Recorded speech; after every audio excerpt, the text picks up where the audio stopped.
This entire day we are joined together in Jesus' mighty name. And everybody said,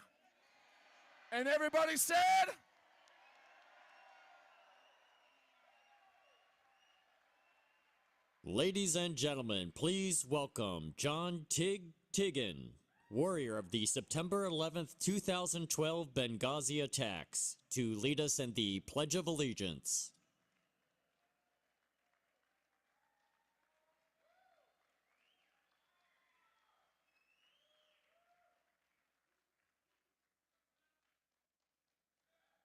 I'm pretty sure we don't need a teleprompter for this one, do we? All right, just making sure. Move your hats.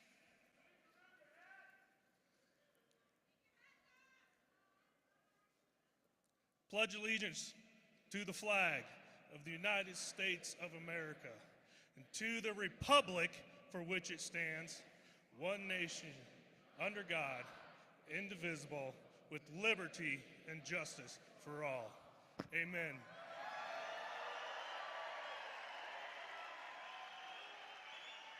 Ladies and gentlemen, please welcome Jamie Birdsey to sing our national anthem.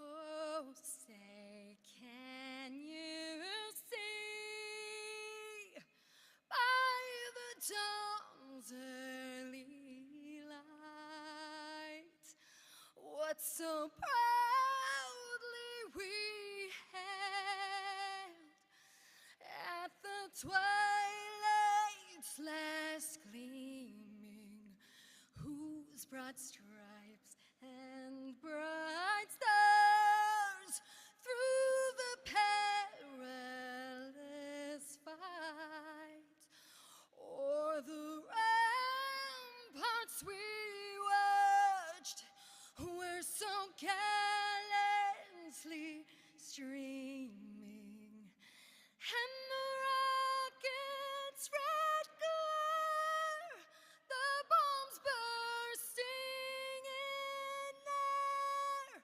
gave proof through the night that our flag was still there. Oh, say does that star-spangled banner yet wave o'er the lands of the free and the home of the brave, the brave, the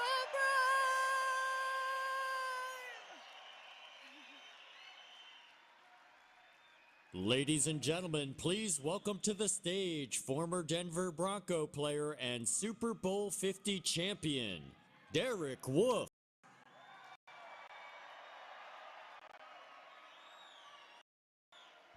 What's up, Broncos country? MAGA country, let's go! Where's the energy at? Turn it up!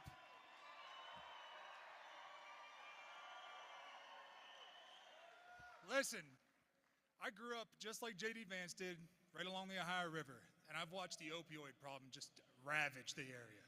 Absolutely ravage. And it's moved into our cities. I got drafted here in 2012, and my jaw dropped at the beauty. The cities were clean, they were safe, the suburbs were safe, and the mountains were the most beautiful place I've ever been. And I decided this is where I'm planting my roots. Since then, I've seen illegal immigrants overrun and overwhelm our cities. Everybody's in danger. Crime is at an all-time high. Overdose deaths are at an all-time high. The state of Colorado is in dire need. I hear a lot of people talking about, maybe I should leave this state. Maybe I should move to Wyoming. Maybe I should move to Kansas. Maybe Utah. I say, hell no. I'm drawing a line in the sand. I've burned my boats. I'm staying here to fight. And that fight starts with an early vote, make sure you vote early, because you know they're going to cheat. So get your votes in early. They're going to cheat. And that fight starts by casting a vote for somebody who's going to put America first.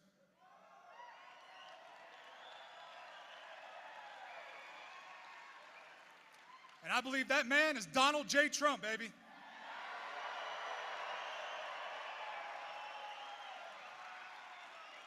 So make sure you get everybody you know to go cast that vote this November, because that's going to be really important, because we cannot let them cheat us again. And don't let them pull the wool over your eyes. There's a lot of other propositions on there, like 127 with a mountain lion ban. Make sure that you vote no on that one, please. Well, I love you, Colorado. This is my home. I'm raising my family here.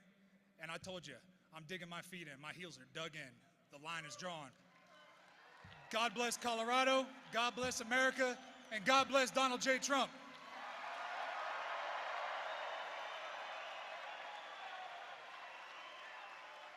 Ladies and gentlemen, please welcome to the stage Congresswoman Harriet Hageman.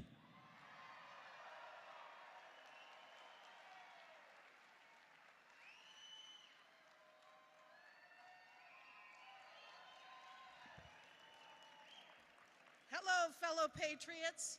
I'm Harriet Hageman, the lone congresswoman from the great state of Wyoming. I sent Liz Cheney packing 2 years ago.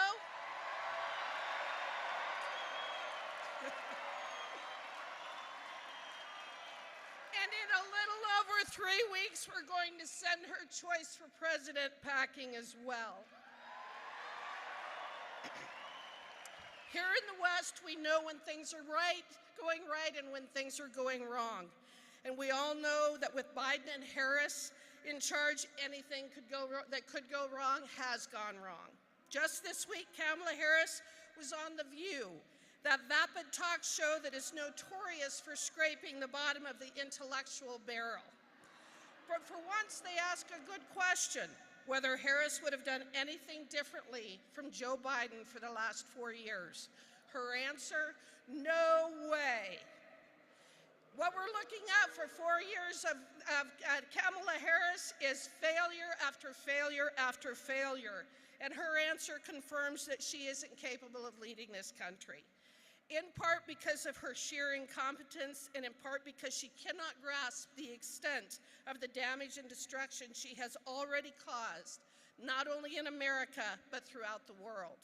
But everyone who has suffered the consequences of their bad decisions, their policies, and their hubris, we get it, and we're fed up. We're fed up with the Biden-Harris inflation that has made it difficult to afford even basic necessities.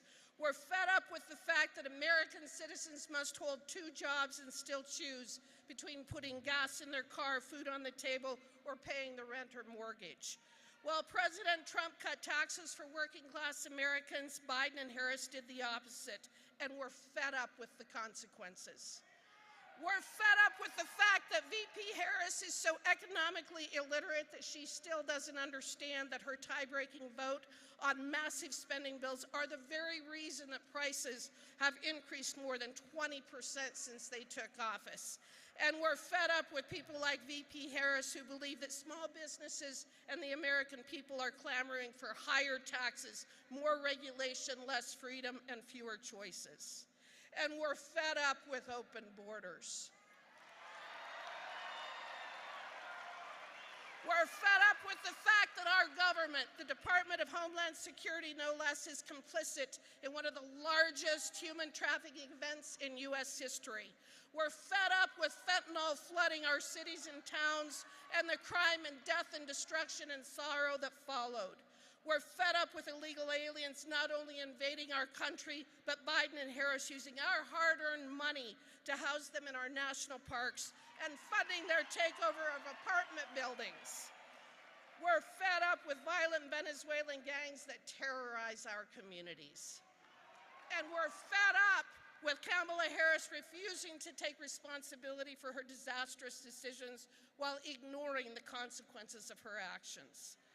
And we're fed up with an administration that has worked night and day to increase the cost of energy while also decreasing its reliability. And while VP Harris is clearly incapable of honestly assessing the last 4 years in terms of the economy, border control, energy, public safety, and the protection of our God-given civil liberties, we can spell it out for her. We're fed up with VP Harris coming to the American people and demanding a promotion when she has failed at the job that she holds right now. So what are we going to do about it? On November 5th, we're going to re-elect Donald Trump in a landslide, and we are taking our country back!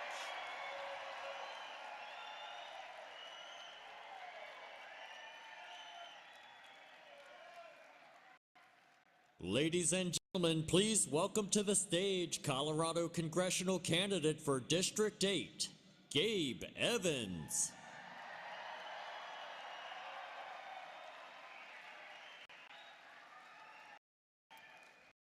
Good morning, Colorado. How are you?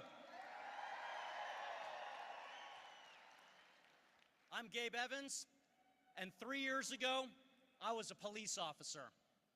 I was born down the road in Aurora, Colorado. I grew up in Colorado. After I graduated college, I married my wife, who's out here somewhere. Give her a hand for putting up with me for the last 15 years. And I served 12 years in the U.S. Army in the Colorado Army National Guard. One combat deployment to the Middle East, and then everything that we do here with Black Hawk helicopters in Colorado, search and rescues, wildfires, things like that. Didn't have quite enough fun, did another 10 years in law enforcement with the Arvada Police Department. That's why I'm standing on this stage today, because I saw with my own eyes what the failed progressive Democrat policies are doing to our state and to our country. They defunded the police. They opened our borders. They handcuffed law enforcement while empowering criminals. And you know what the result of that has been? Colorado either is or has recently been the #1 state in the nation for auto theft, the #1 state in the nation for cocaine usage, the #1 state in the nation for bank robberies. We are the #2 state in the nation for property crime in general. We are the #2 state in the nation for our teenagers overdosing and dying on illegal drugs, predominantly fentanyl. We are #3 in the country, worse than California, New York, Oregon, Washington State, and Illinois for our crime rate. Not only is that creating a public safety crisis, that is creating a cost of living crisis because crime robs our economy of about $27 billion every year. We have got to put a stop to that, and here's the good news. I am fighting back as hard as I can. I've been down at the state capitol for the last 2 years as a state representative, and now I'm running for Congress in Colorado's 8th congressional district.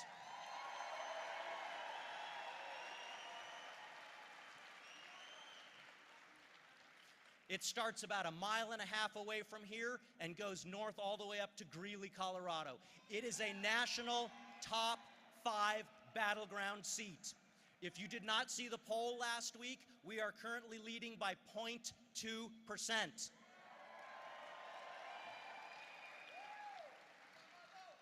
We can flip this seat, and we can make sure that Donald Trump has a Republican majority in the U.S. House of Representatives when he's reelected as the 47th President of the United States.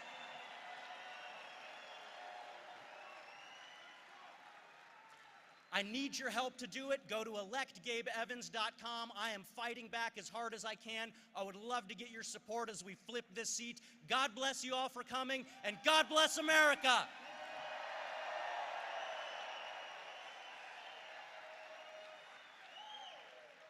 Ladies and gentlemen, please welcome to the stage Colorado congressional candidate for District 5, Jeff Crank.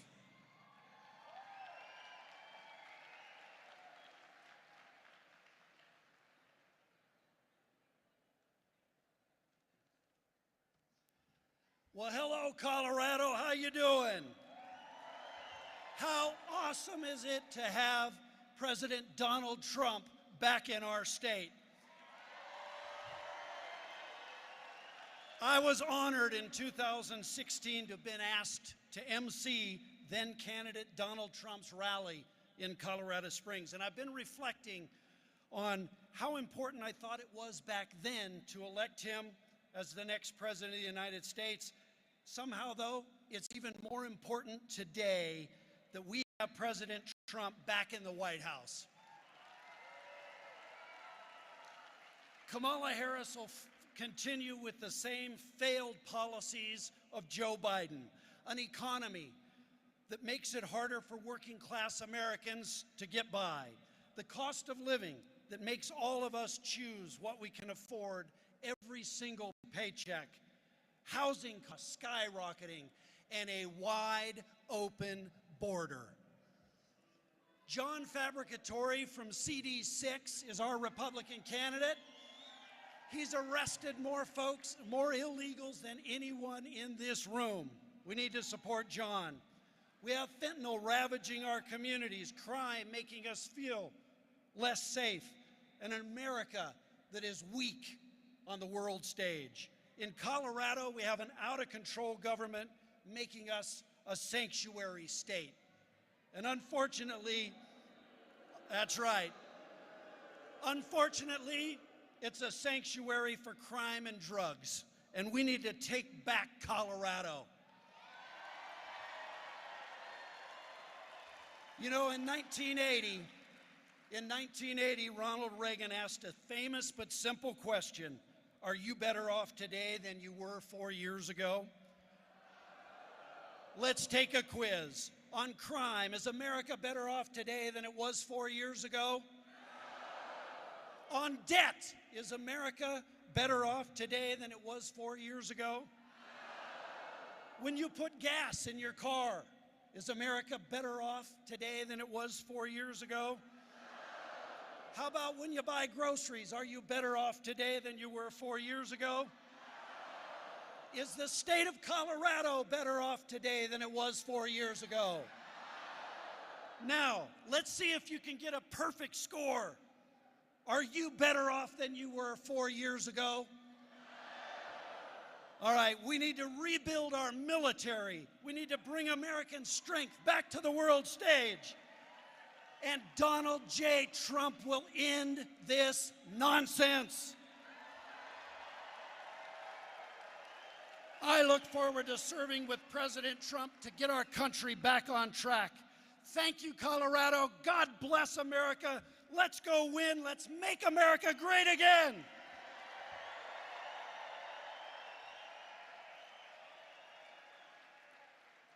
Ladies and gentlemen, please welcome to the stage Congresswoman Lauren Boebert.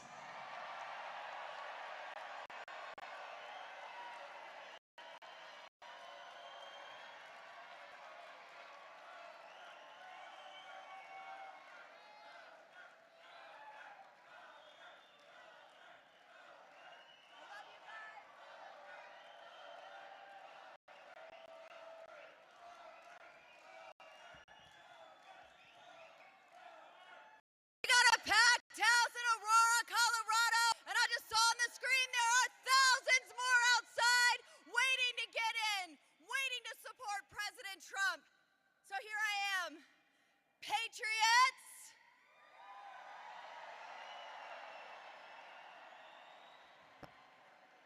I'm here to ask you, are you ready? Are you ready to see God move in Colorado? Are you ready to see God's glory? Are you ready to position yourself for the good fight of faith? And are you ready for President Donald J. Trump to walk into the White House?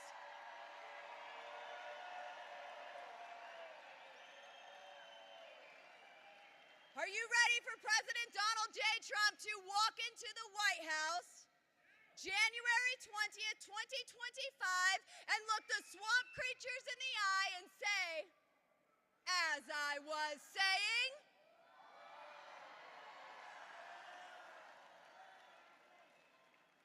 going to kick things off with a joke, but then I realized why bother, because Kamala Harris has already beat me to it by running in this race.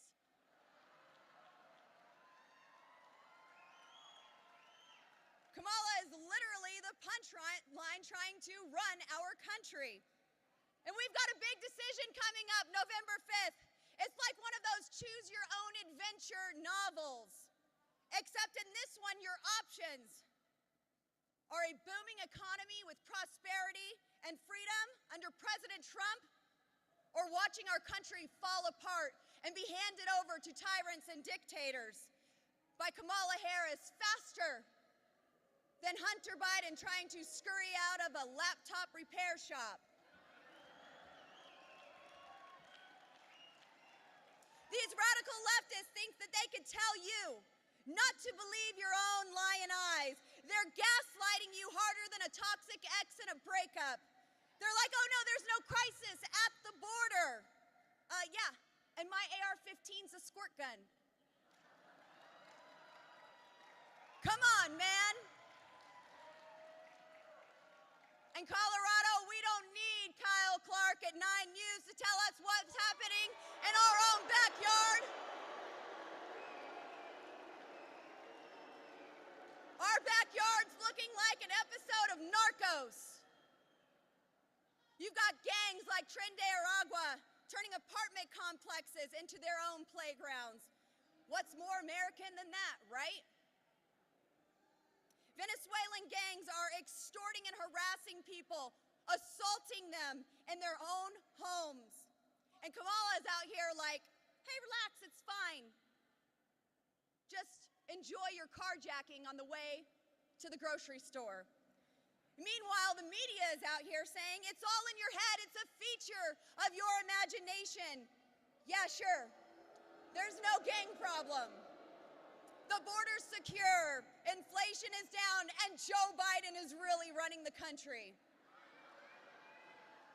Next thing you know, they'll tell us living in the basement is peak office conditions, and hurricane victims are really enjoying their new beachfront property views.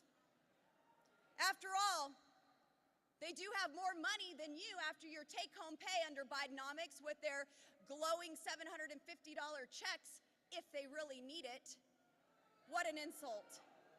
And don't even get me started on cackling Kamala. This woman is about as useful as a screen door on a submarine.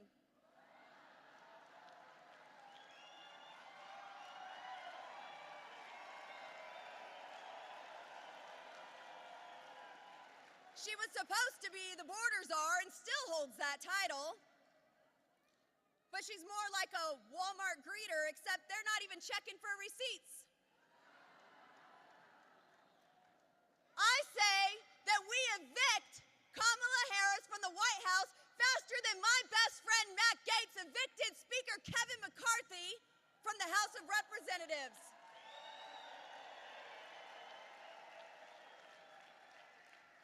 Trump back in 2016 told us that they're not sending their best. Everyone lost their minds like he said he hated puppies. But guess what? He was right. He said that they were sending rapists and murderers and thugs. He knew that they were sending criminals. And let me tell you something, these illegal aliens, they do deserve one thing. And no, it's not a fruit basket. They deserve a one-way ticket home, a complimentary deportation.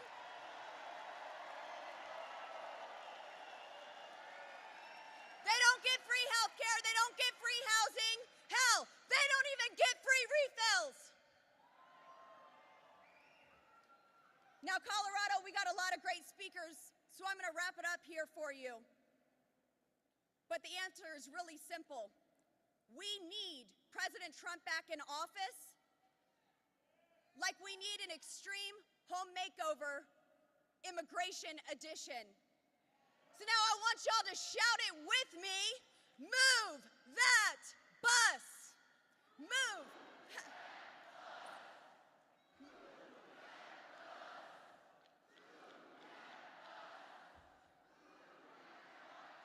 Biden's bus buses brought them out in here, and Trump's buses are going to take them out. This is our time to take our country back. President Trump is here to defund the weaponized federal agencies. I am here to stand strong for you and our Colorado needs, to be your voice. We have John Fabricatorian, you are in his district, and he will come to D.C. and fight with me and President Trump and all of you. God bless you, God bless Colorado, and God bless America.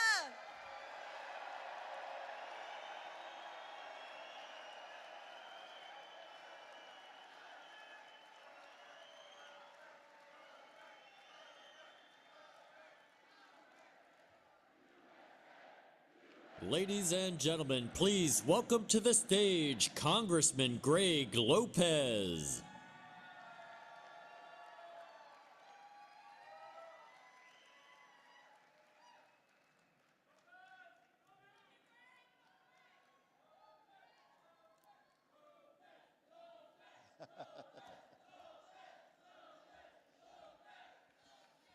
Hey, Colorado, how you doing today? Are you ready to win back the White House and restore America? Are you? Come on, you can do better than that.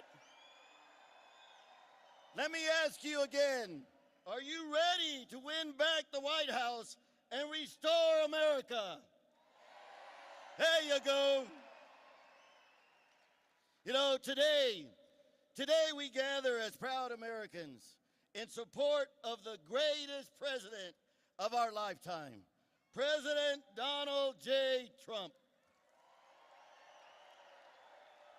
You see, we the people want and deserve a president who not only loves America, but who will also fight to protect our rights and our liberties. Believe me when I tell you, that is not Kamala Harris. You know, America deserves a president that believes in faith, family, and freedom. A president who's not afraid to close the southern border or stop the invasion that is happening today. President Trump will never ask Americans to sit at the back of the bus or to bend a knee to illegal aliens like Kamala Harris wants us to do. Look, Kamala and her knucklehead vice president want to make America a third world nation. They want us to believe that for America to prosper, we need tens of millions of illegal aliens and that the southern border must remain open and at all costs and should never be closed. You know, the Harris-Biden administration, again, along with that knucklehead VP, are laser focused on allowing our communities to be terrorized and invaded by illegal aliens who are known criminals and members of prison gangs like those of Tren de Aragua. Look, due to the incompetence and complete failure of Kamala Harris, these prison gang members are now scattered throughout America. They're like wild dogs, and like wild dogs, they focus on terrorizing people and breeding, and they will spread like a cancer. Now, because Governor Polis declared Colorado a sanctuary state, and Mayor Mike Johnson upholds Denver as a sanctuary city, every community in Colorado, including Aurora, is being flooded with illegal aliens, and our hard-earned tax dollars are being spent on their needs, not the needs of veterans or American citizens. Now, what do all these individuals have in common? You guessed it. They're Democrats. Now, for all of those deniers in the media, the Washington Times, September 19th, front page lead story, Mexican mafia approves killing of gang rivals flowing into the U.S. with a subtitle saying, Tren de Aragua lured by Biden's generous parole system. That's right. You know, folks, my sources at the southern border inform me that Tren de Aragua has selected Denver as its primary headquarters. They are here. It is happening, and we must deport them.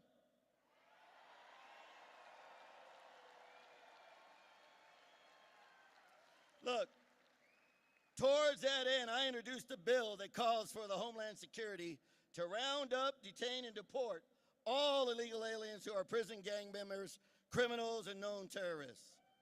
You know, unlike Kamala Harris and her knucklehead VP, President Trump will deport terrorists and illegal aliens who are members of prison gangs like Tren de Aragua. President Trump will close the southern border, no questions asked. The future of America lies in the hands of American citizens, not in the hands of illegal aliens.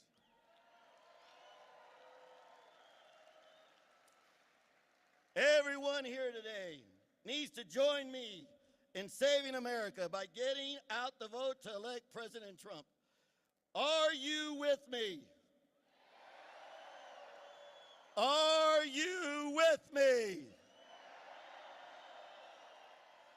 Thank you, and may God bless President Trump, and may God bless America.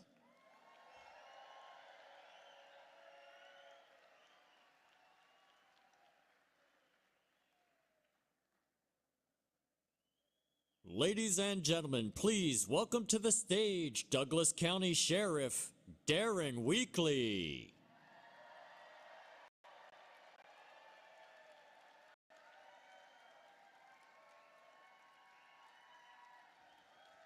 Good morning, Colorado.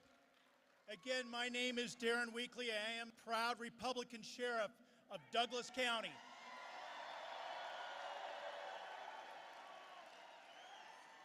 Douglas County is a beautiful place where we actually still fight crime. Our Douglas County citizens live in a safe community. Our businesses thrive because we ensure that our businesses are protected. The Douglas County School District is the most robust school district in the state of Colorado because we protect our children.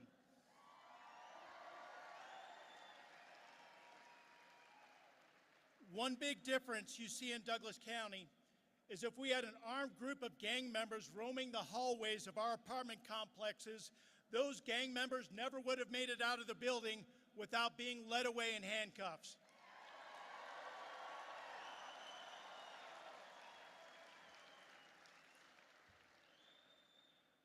Across our great nation, the work of the brave men and women of law enforcement has gotten more difficult, and it's gotten more dangerous. Leftist policies have emboldened and empowered criminals due to lowering penalties for criminal offenses. Democrat bail reform laws across our nation have released dangerous criminals back into our communities just to re-victimize citizens. Criminals no longer fear the criminal justice system.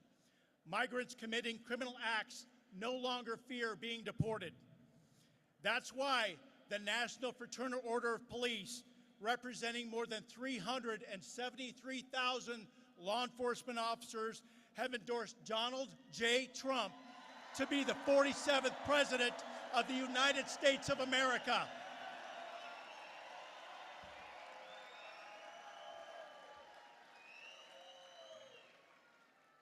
Many years ago, the city and county of Denver announced that they were a sanctuary city and welcomed illegal immigrants from around the world into that community. And therefore, it was incumbent upon the rest of the Denver metro area to deal with that aftermath. Some of these migrants are hardened criminals. They're sex offenders, they're murderers, and they're members of transnational criminal organizations like Tren de Aragua. I'm a proud graduate of the FBI National Academy, but even the director of the FBI said, quote, "Dangerous individuals are coming across our southern border. We don't know who they are or where they are. Ask yourself, could there be a terror plot right now within our borders being planned against the American citizens? That's what we need to be concerned about, and that is because of the Biden-Harris border policies. Hundreds of thousands of Americans have died across the country, and that is because of fentanyl that has made it across our open border because of the Harris-Biden policies. The most important role of the United States government is to protect its citizens. The Harris-Biden administration have turned their backs on the American people. The Harris-Biden administration have turned their backs on law enforcement. President Donald J. Trump will bring law and order back to America.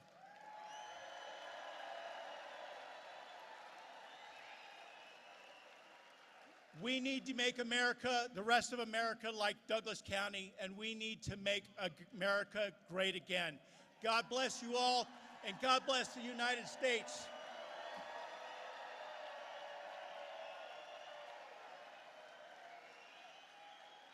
Ladies and gentlemen, please welcome Colorado Springs residents Emily, Macy, and Neil.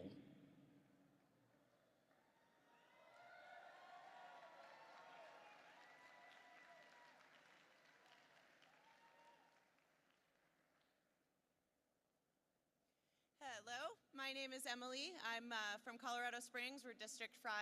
Go Jeff Crank. This is my daughter Macy. This is my son Neil. We were invited up here to speak and share our story of some things that I'm sure you guys are experiencing on the streets daily like we are. Some horrible changes that we've seen is the increase in homelessness in our beautiful Colorado Springs. We've seen an increase in drug use, right? We see, it breaks my heart every day driving to school because we see people shooting up heroin or whatever it is that they're doing. And this has all been within the past year, maybe two, right? Since the borders have been opened. My children, Macy here in particular, has been struggling at school because there's boys that think they're not boys. There's boys that think they're girls. Macy has been called a bully at her school for calling a boy a boy.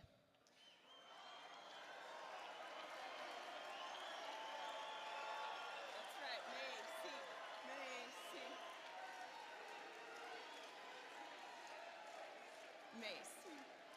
Hey, Macy, you want to tell him what you experienced? What happened in the kindergarten classroom? I had to help a kindergartner from stepping in, like, poop and pee because kids that identify as animals go to the bathroom on the floor. Yep, and on the floor.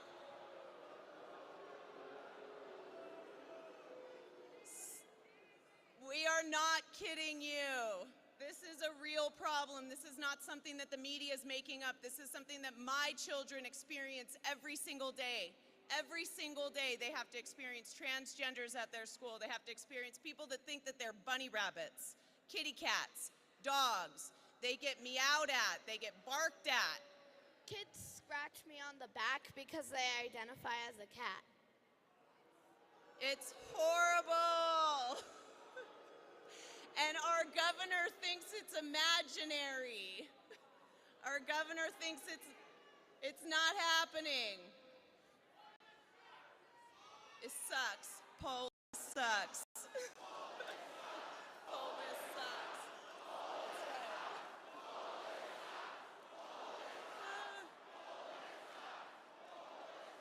So I am from the, I probably shouldn't share this to such a large crowd.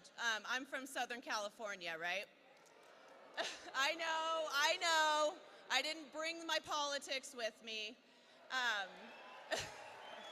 Or I didn't bring California politics. I brought my politics. What I saw happen to my beautiful beach town in southern Orange County is happening here right now. We're getting overrun by immigrants, and it's a problem. It's something that I left California and came here to avoid, and it's here now. So it's really refreshing to be around so many thousands of people that feel the way we feel, and I know, thank you. I'm nervous as hell, by the way.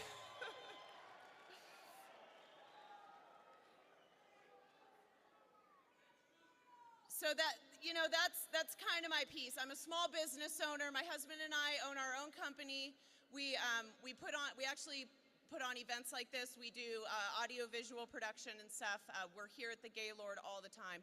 As a small business owner, I am being attacked by the laws of the Colorado Department of Labor. All these new rules, these new laws, we're not allowed to tell people that you can't come back to work because you were late. We're not allowed to do that anymore. Our hands are tied. We have to write them up, then we suspend them. We can't really control our workers anymore. So it is bullcrap.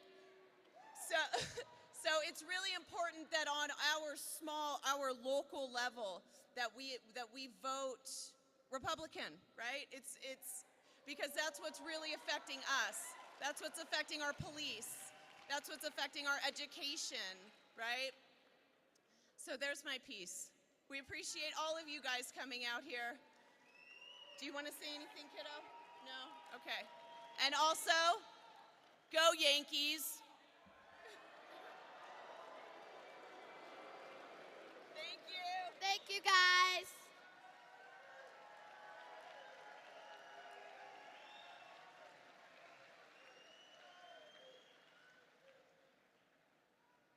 Ladies and gentlemen, please welcome to the stage Aurora City Councilwoman Danielle Jurinsky.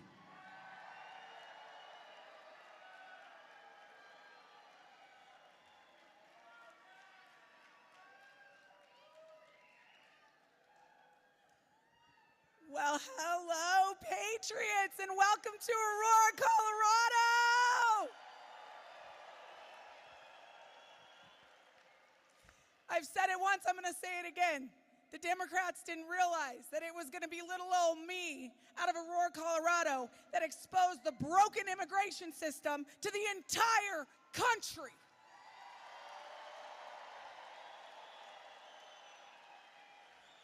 And make no mistake of it, these pictures you see, these mugshots you see, this is not a feature of my imagination.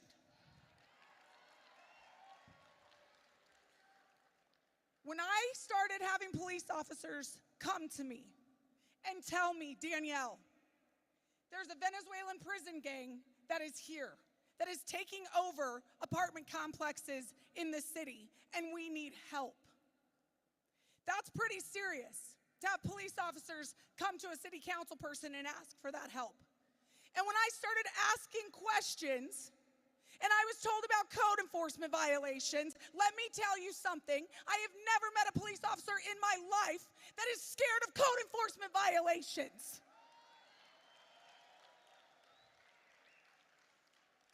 When I went in, when I decided to go in, when I got done asking questions, when I wasn't getting the truth, when I wasn't getting the answers, and I decided I had to take action. I decided I had to go in myself and start moving people out. I witnessed it with my own two eyes.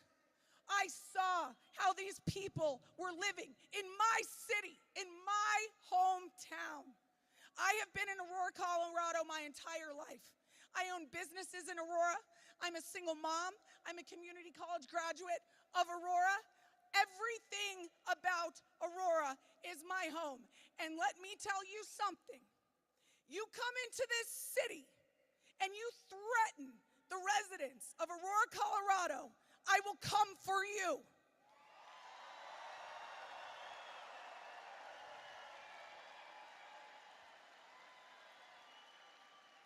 And let me tell you something else. Aurora, Colorado is not a sanctuary city. The millions of dollars, your dollars that were funneled to these nonprofits to place these people into my city, They came through Denver, and let me tell you something else. Denver had better start to keep to themselves.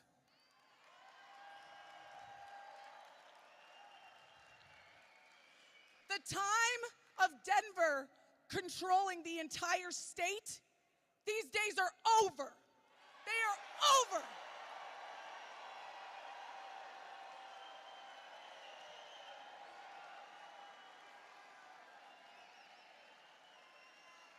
If you would have asked me 4 years ago, if I would have ever thought I'd be in politics, I'd have laughed at you. I would have laughed at you. But Jared Polis decided to shut my business. Jared Polis decided to shut my businesses down. What Jared Polis didn't realize is when he shut my businesses down, he woke me up.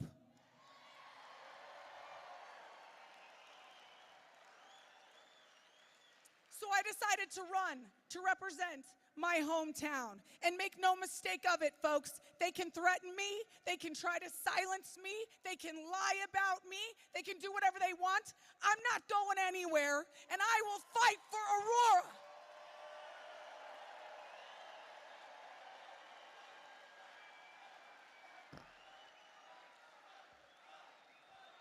It is so important. It is so important to get out and to talk to people in this election. Get out. Don't be scared. Get out and talk to people. Face them. Because this November, we will vote.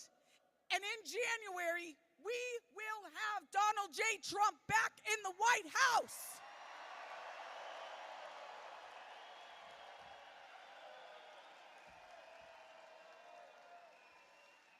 I want to thank you all so much for all of your support. You guys have seen in the media how this has unfolded, but so many of you out there and so many of you that I don't know, you've found me on social media, you've emailed me, you've called me. I hear your prayers. I have your love and your support. I feel it. I know it. I'm going to continue to fight. God bless all of you. God bless Aurora, and God bless the United States of America.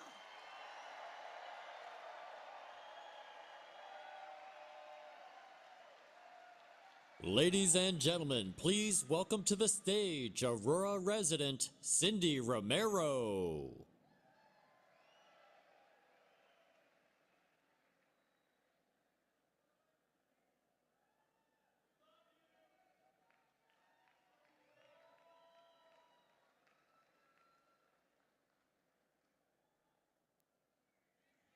Can I get Danielle Jurinsky back out here with me, please? Can we get her? Can we get her back out here?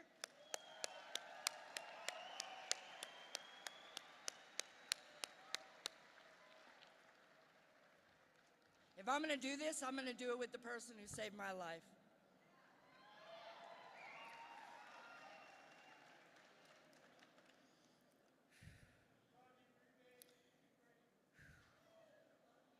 I've met a lot of heroes in Colorado.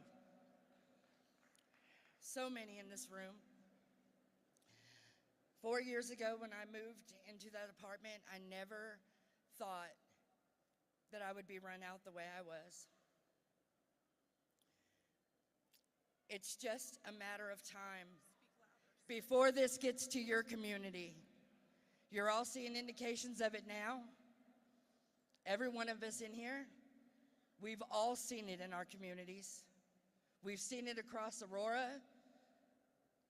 Now we're seeing it in other cities nearby.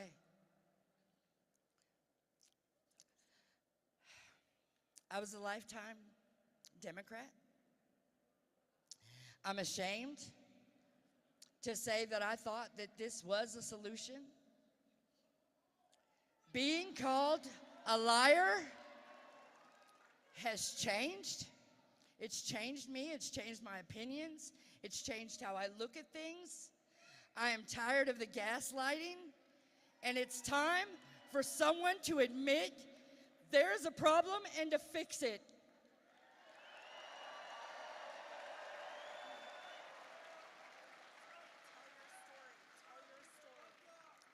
I was harassed in my properties We were run out of our home after 4 years. The loud music, the destruction, the gunshots, the crime. We were being overran. The police are overwhelmed. Like a lot of you guys out there, you guys are also experiencing how the police have stopped coming to your calls. Yeah? It's not just me. It's all over the United States now. We have to do something to make a change.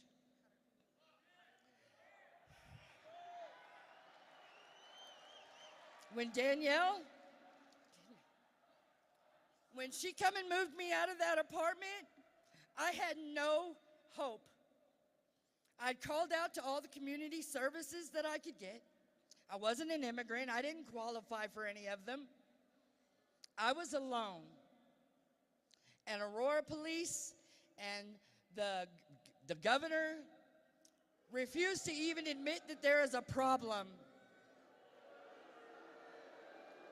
We all know there's a problem, right? You can feel that there's a problem. When Danielle called me and told me that she would help me move out of that, I was crying, just weeping, because I never thought that I'd be able to escape that. This is going to keep happening unless we elect Donald Trump.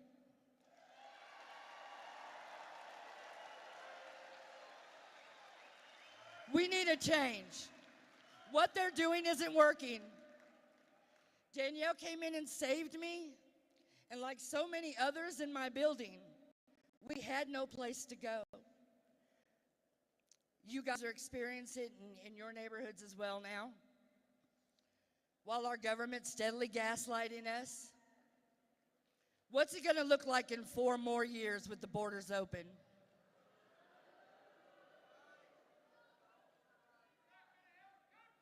We're not going to have a country. We're not going to have towns. We're not going to have cities. We're going to have slums.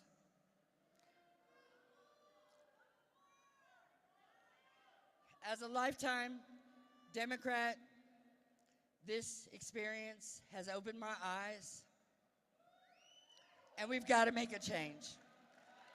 We've got to. I'm voting for Trump. Join me. Join me and vote for Trump. Let's have change.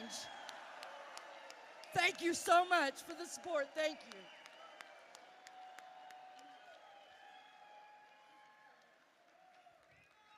We can convert them, guys. We can keep converting them, guys.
picture that with a Kodak. Or better yet, go to Times Square, take a picture of me with a Kodak. Took my life from negative to positive, I just want y'all to know that.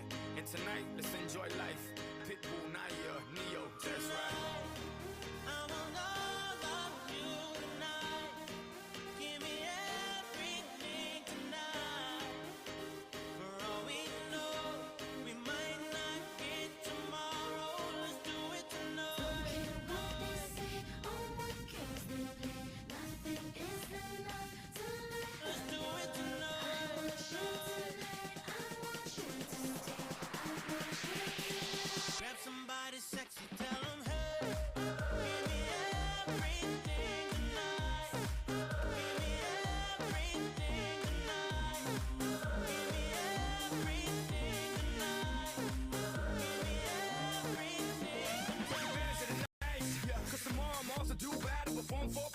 But tonight, I can make you my queen and make love to you endless. It's insane the way the name growing, money keep flowing. Hustlers moving silent, so I'm tiptoeing. So keep blowing, I got it locked up like Lindsay Lohan.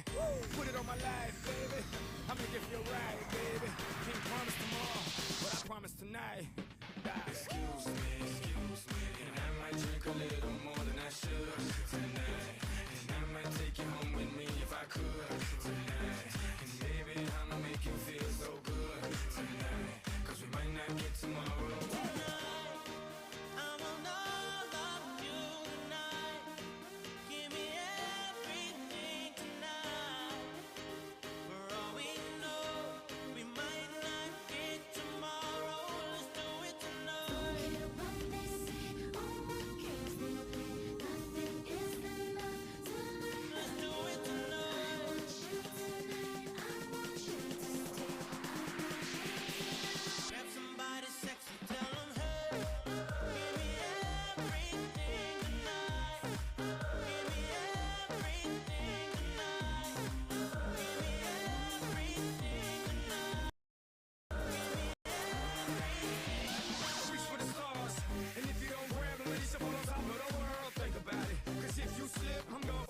Yo, girl, what I'm involved with is deeper than the Masons, baby, and it ain't no secret.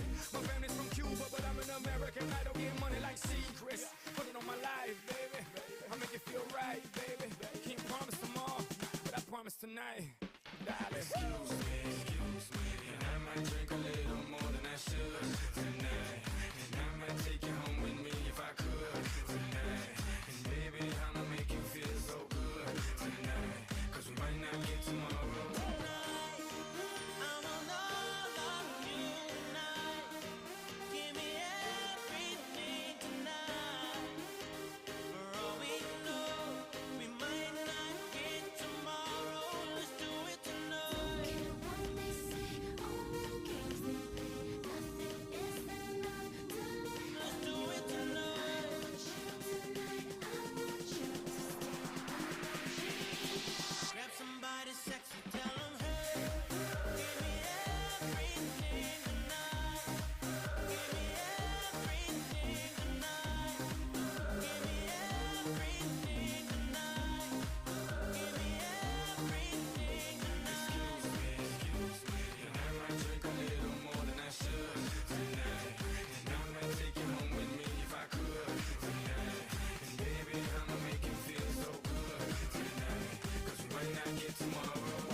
best. You can be the King Kong banging on your chest. You could beat the world, you could beat the war. You can talk to God, go banging on his door. You can throw your hands up, you can beat the clock. You can move a mountain, you can break rocks. You could be a master, don't wait for luck. Dedicate yourself and you go find yourself. Standing in the Hall of Fame. Yeah. And the world's gonna know your name. Yeah. 'Cause you burn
brain. Too much love drives a man insane. You broke my will, but what a thrill. Goodness gracious, great balls of fire. I let you love what I thought it was funny. You came along and woo, now honey, I've changed my mind. This love is fine. Goodness gracious, great balls of fire. Kisses, baby. Feels good. Hold me, baby. Well, I want to love you like I love you should. You're fine, so kind. Got to tell this world that you're mine. I chew my nails down and I twiddle my thumb. I'm real nervous, but it sure is fun. Come on, baby. It's me crazy. It's just great balls of fire.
This is the final battle. With you at my side, we will demolish the deep state. We will expel the warmongers from our government. We will drive out the globalists. We will cast out the communists, Marxists, and fascists. We will throw off the sick political class that hates our country. We will rout the fake news media, and we will liberate America from these villains once and for all.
don't own me. I'm not just one of your many toys. You don't own me. Don't say I can't go with other boys. And don't tell me what to do. Don't tell me what to say. And please, when I go out with you, don't put me on display. 'Cause you don't own me. Don't try to change me in any way. You don't own me. Don't tie me down, 'cause I'd never stay. I don't tell you what to say. I don't tell you what to do. So just let me be myself. That's all I ask of you. I'm young and I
spring. Your voice is soft like summer rain, and I cannot compete with you, Jolene. He talks about you in his sleep, and there's nothing I can do to keep from crying when he calls your name, Jolene. And I can easily understand how you could easily take my man, but you don't know what he means to me, Jolene. Jolene, Jolene, Jolene, Jolene. I'm begging of you, please don't take my man. Jolene, Jolene, Jolene, Jolene. Please don't take him just because you can. You could have your choice of men, but I could never love again. He's the only one for me, Jolene. I had to have this talk with you. My happiness depends on you, and whatever you decide to do, Jolene. Jolene, Jolene, Jolene, Jolene. I'm begging of you, please don't take my man. Jolene, Jolene, Jolene, Jolene.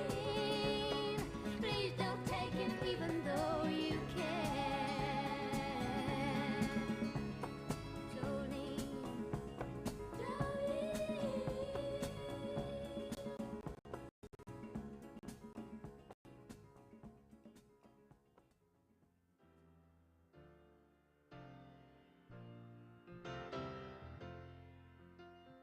When are you gonna come down? When are you going to land? I should have stayed on the phone. I should have listened to my own mind. You know you can't hold me forever. I didn't sign up for you. I'm not a present for your friends to open. This boy's too young to be singing the blues.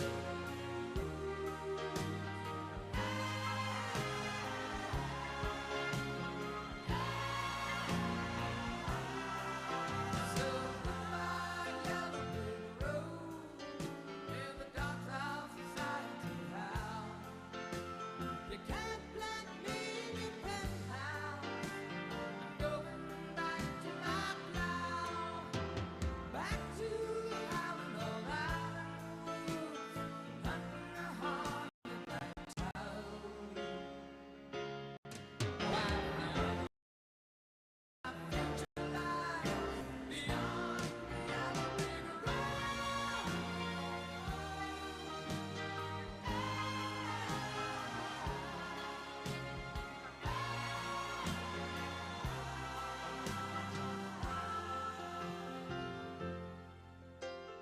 What do you think you'll do then? I bet they shoot down your plane. It'll take you a couple of hot urine tonics to set you on your feet again. Maybe you'll get a replacement, but then you'll like me to be found. Mongrels who ain't got a penny, sniffing for tickets like you.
everybody had an ocean across the USA, then everybody be surfing like California. You'd see them wearing their baggies, Warachi sandals too, a bushy, bushy blonde hairdo, surfing USA. You'll catch them surfing at Del, Ventura County line, Santa Cruz and Trestle, Australia's Caribbean, all over Manhattan, and down Doheny Way. Everybody's gone surfing, surfing USA. We'll all be planning out a route we're gonna take real soon. We're waxing down our surfboard, we can't wait for June. We'll all be gone for the summer, we're on safari to stay. Tell the teacher we're surfing, surfing USA. And Aggerties and Swan, Pacific Palisades, San Onofre and Sun, Redondo Beach, LA, all over La Jolla, at Waimea Bay. Everybody's gone surfing, surfing USA.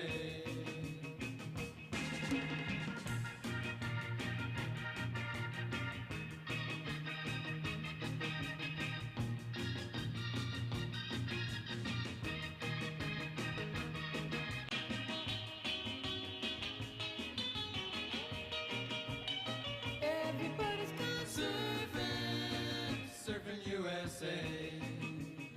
Everybody's gone surfing, surfing USA. Everybody's gone surfing, surfing USA. Yeah, everybody's gone surfing, surfing USA. Ladies and gentlemen, please welcome Steve Miller, Trump's senior advisor.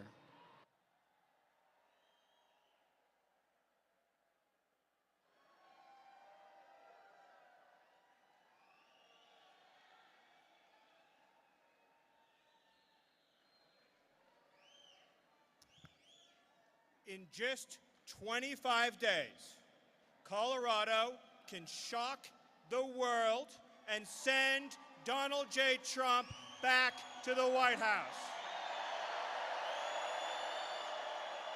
This state is going Republican. This state is going for Donald Trump. And the patriots in this room are going to be the ones who elect President Trump to end the invasion, to end the occupation, and to send the illegals back home.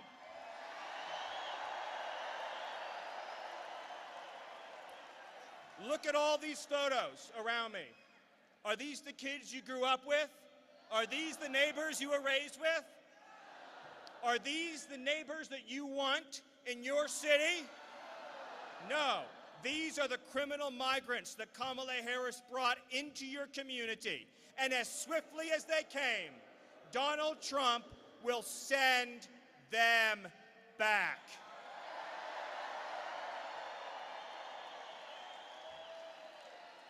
The media wants you to feel ashamed. They want you to believe you can't complain about what's happening to your town. They want you to shut up. They want you to be quiet. They want you to be silent. We are not gonna shut up. Because we love our country too much. We love our family too much. We love our kids too much to let them grow up in a community and in a country that is run by organized criminal cartels. Not on our watch. Not going to happen. They want you to think that you have to justify why you want to send the migrants out. No, no, no, no, no. They have to justify why the hell they're bringing the migrants in. And they cannot justify it for this very simple reason. We don't need, in this country, homeless migrants, criminal migrants. We don't need migrants consuming and depleting our public resources, overwhelming our public schools, overwhelming our hospitals, taking over our apartment buildings, and yes, murdering innocent Americans. You have a right to love the community you grew up in. You have a right to love your neighbors as they are. You have a right to want a country that is of, by, and for Americans and only Americans. So I will end today with this simple plea and this simple promise.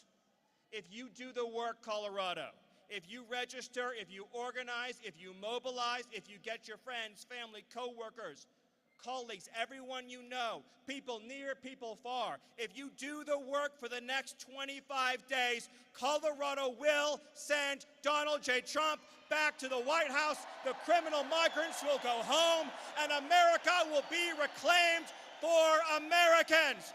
God bless you. God bless Aurora. God bless Colorado. And God bless the United States. Thank you.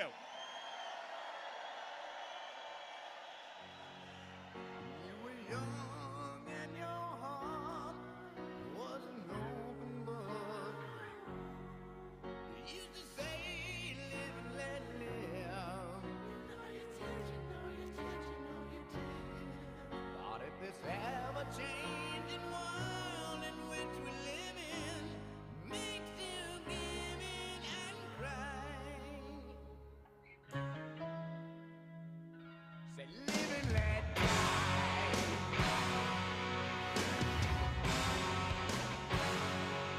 Live and let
stay alive, your body starts to shiver, for no mortal can resist the evil of the thriller.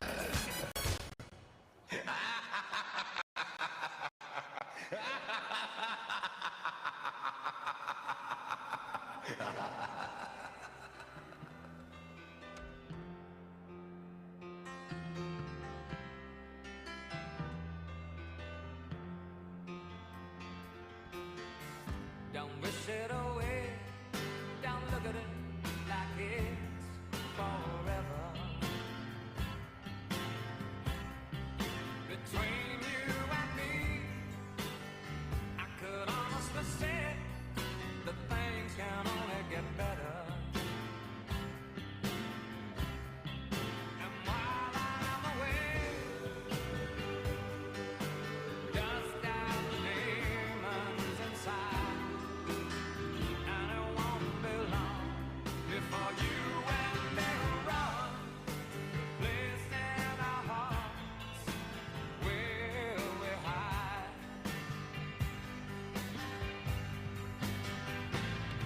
And I guess that's why they call it the blues. Time on my hands, the time spent with you, laughing like children, living like lovers, rolling like thunder under the covers. And I guess that's why they call it the blues.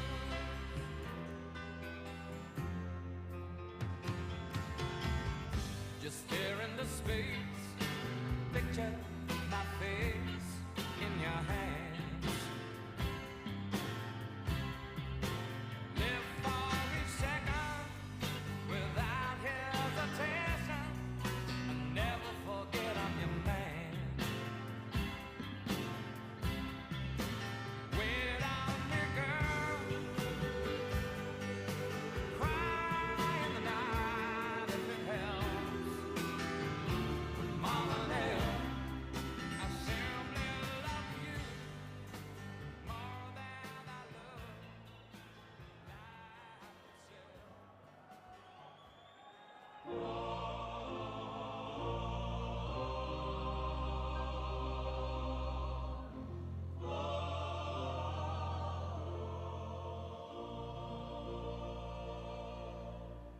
O Lord, my God, when I in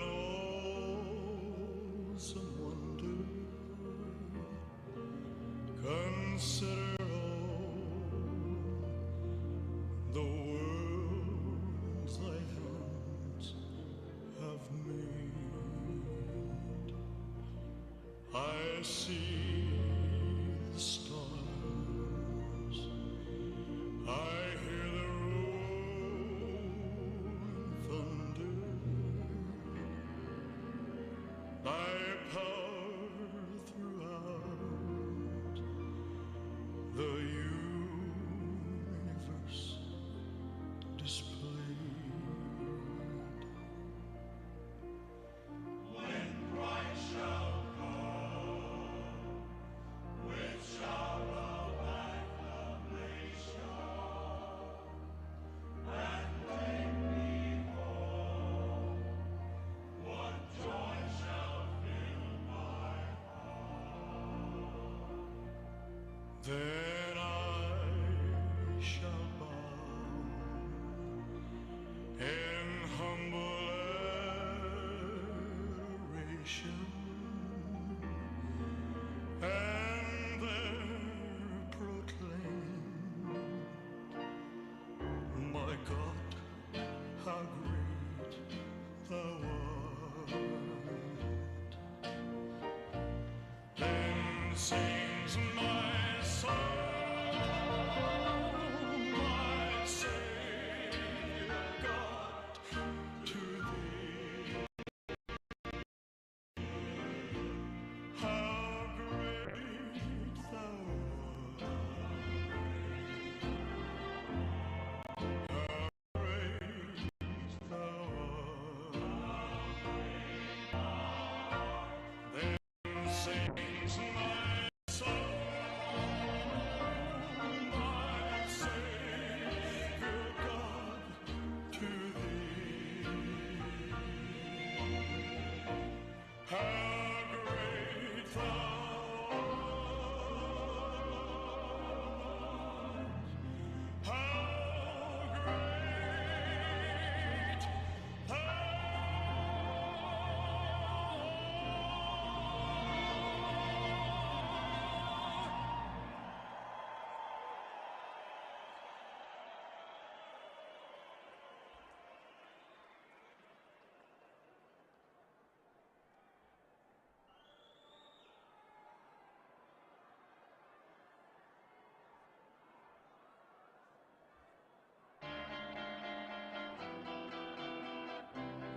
understand from the start. I want you, I need you, I love you with all my heart. Every time that you're near, all my cares disappear.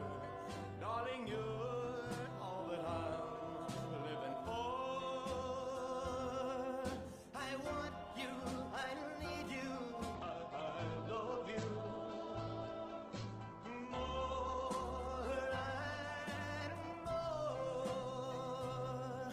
I thought I could live without romance until you came to me. But now I know that I will go on loving you eternally. Won't you please be my own? Never leave me alone, 'cause I die every time we're apart. I want you, I need you, I love you with all my heart. Well, I thought I could live without romance until you came to me. But now I know that I will go on loving you eternally. Won't you please be my own? Never leave me alone, 'cause I die every time we're apart. I want you, I need you, I love you with all my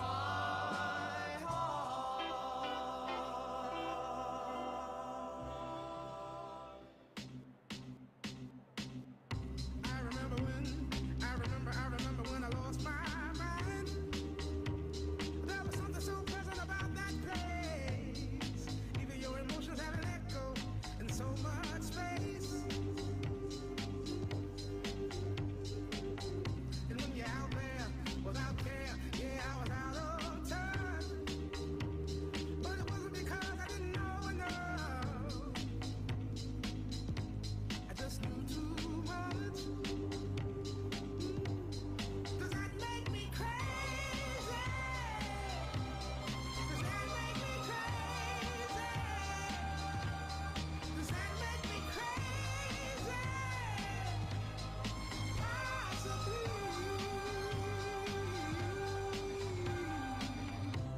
And all that you have in the time of your life.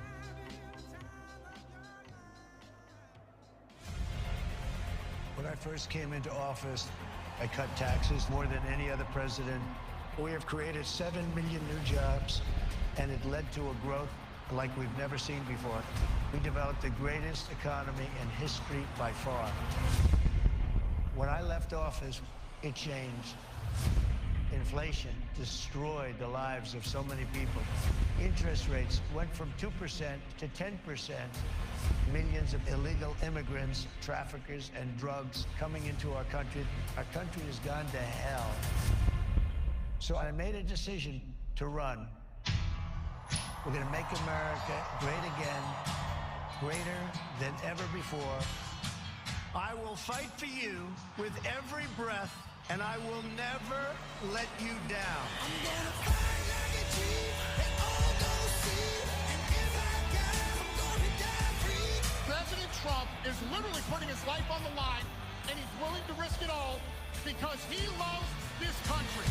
He is strong, he is fearless, and he is what this country needs right now. Our cities will be safe, our streets will be clean, and our border will be secure. We can't allow our country to be destroyed by politicians who will put their own power ahead of the interests of the American people, our freedom, and our future. The left told me to hate Trump. When you cut through the lies, you realize the truth. American families were better when Donald Trump was president. we were safer, wealthier, and stronger. So if you love this country, if you want to stand up and fight for the future of our nation, you must re-elect Donald J. Trump.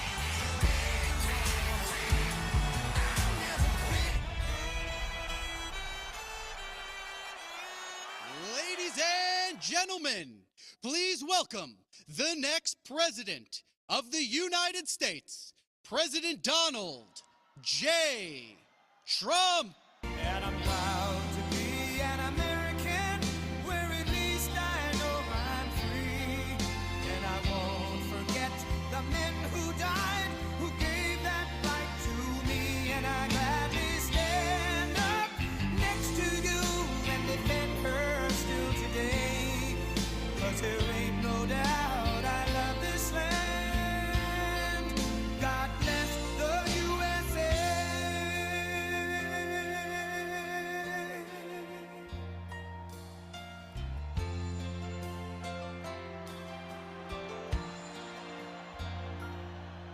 From the lakes of Minnesota to the hills of Tennessee, across the plains of Texas, from sea to shining sea, from Detroit down to Houston and New York to LA, where there's pride in every American heart, and it's time we stand and say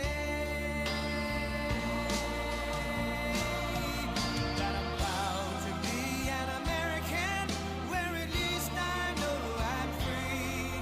And I won't forget the men who died, who gave that right to me.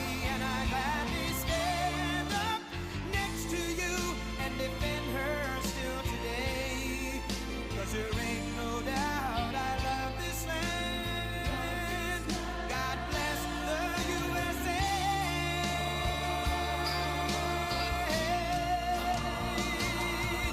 And I'm proud to be an American, where at least I know I'm free.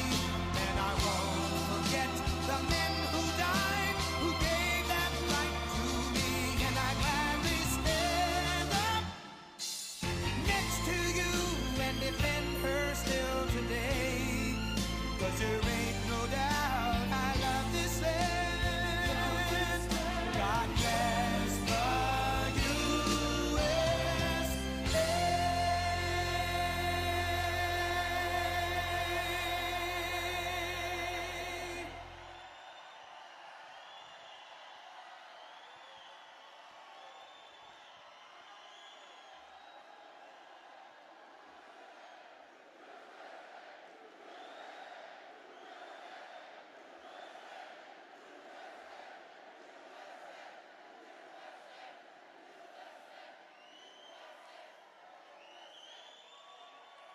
Thank you very much, everybody. Thank you very much.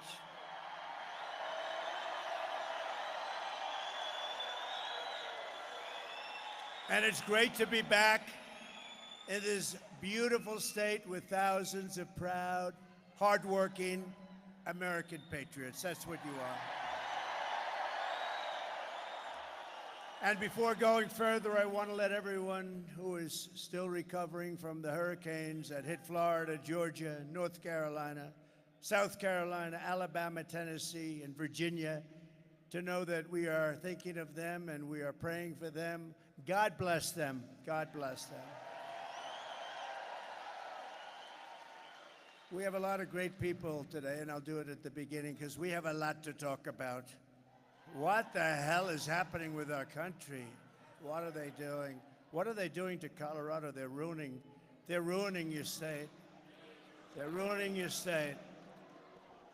So let's do this. Let's just very quickly mention some of the really great people and great patriots, and then we're going to get back into the business of discussing what we're going to do. You know what you're going to do? You're going to vote for Trump, and we'll solve your problem in about 15 minutes. We're pleased to be joined this afternoon by Congresswoman Lauren Boebert. Lauren, good job today. Thank you. Also, Greg Lopez. Thank you, Greg. and a woman who beat Liz Cheney by the largest margin in the history of Congress. She got out that whack job. Harriet Hageman. Harriet, thank you. Where's Harriet? What a job. She beat her so badly. The single biggest victory in the history, defeating a person sitting in Congress, and she deserved it. She is bad news. Thank you, Harriet, very much. You're really fantastic. Thank you, darling. Also, we have congressional candidates who are really terrific people. They have my endorsement, Gabe Evans and Jeff Crank. A candidate for Congress and former ICE field office director who did a really good job for me, John Fabricatore. John Fabricatore. That's a hell of a name. But it worked. It worked because he did a great job. Wyoming Secretary of State, Chuck Gray. Chuck, thank you very much. Great job, Chuck. The Sheriff of Douglas County, Darren Weekley.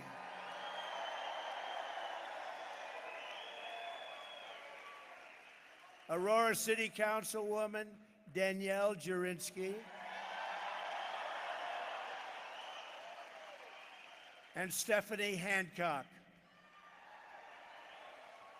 The founder and president of the Article 3 project. This guy is tough as hell. We want him in a very high capacity. Mike Davis. Mike. Thank you, Mike. Where's Mike? Mike is great. Here's a man, I met him backstage and I realized I'd never be a big football player. Denver Bronco, Derek Wolfe. Where is he? Where is he? Where is he? Man, is he, where is he? Oh, there he. He's a little hard. You are one big guy. You know, you are one hell of a guy. But you had a great career. Congratulations. 10 years in the NFL, all with your team. And he was a winner. He was a winner. And you are a winner. Thank you very much for being here, Derek. Appreciate it.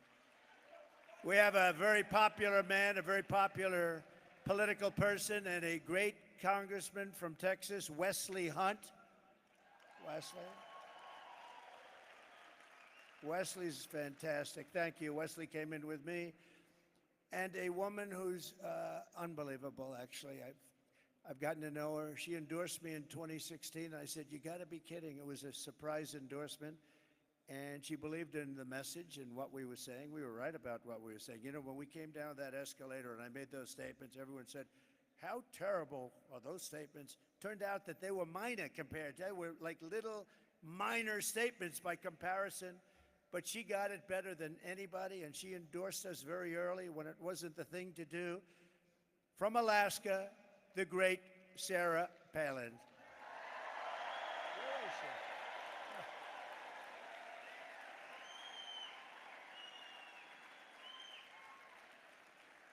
Thank you, Sarah.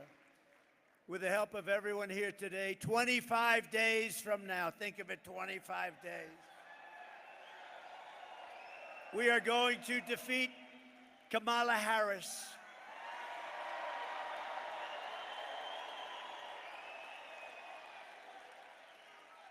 Who has no clue what the hell is going on, I have to tell you. Did you see where she did a town hall yesterday and she used a teleprompter? I never saw a town. You don't use teleprompters.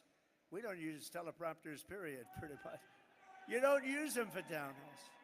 No, she's not the right person not for this country, not for any country. But very simply, we're going to make America great again.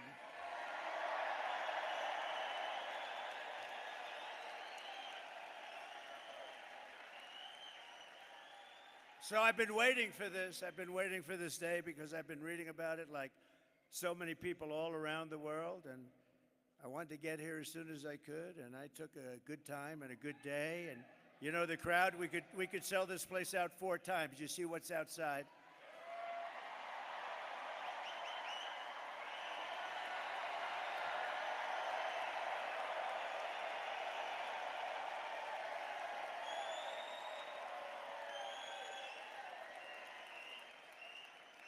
NBC, of all networks, said a little while ago, they announced, it's the single longest line for anything that they've ever seen. That's pretty good.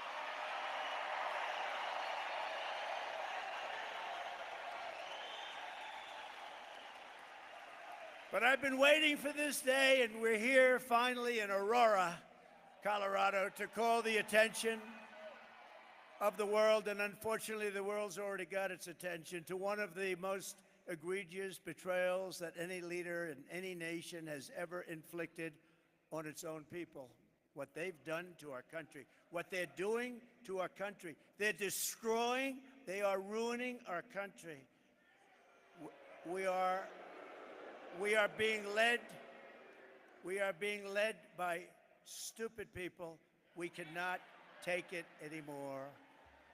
For the past 4 years, as the so-called border czar, the person in charge of our border, Kamala Harris,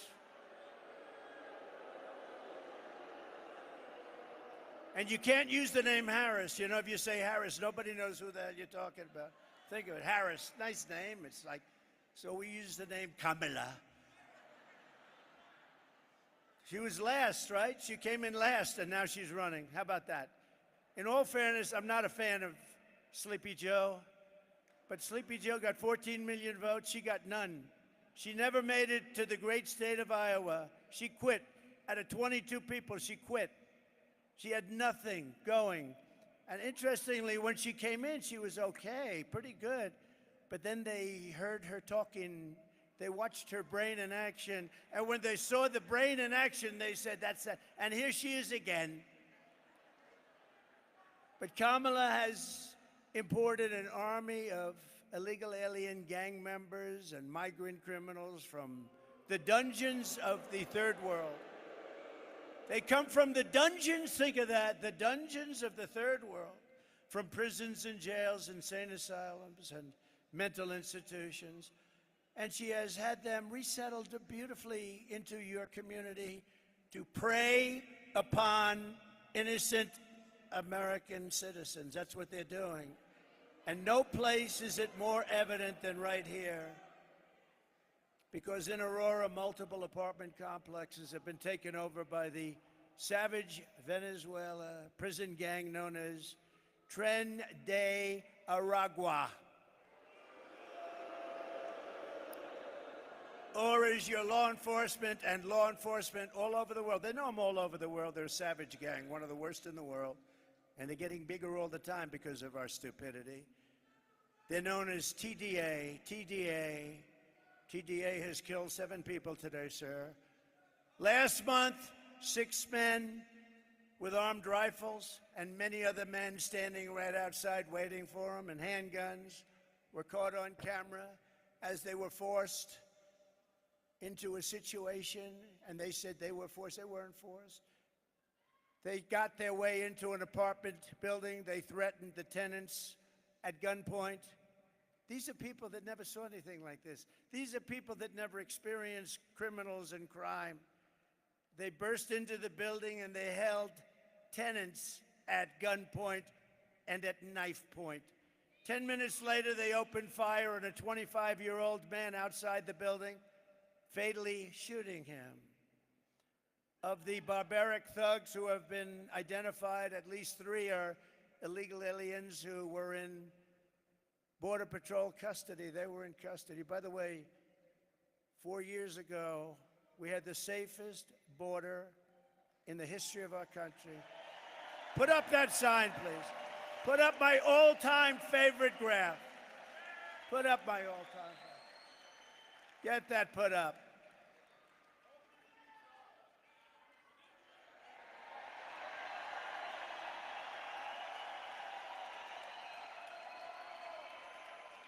That is the most beautiful graph I've ever seen.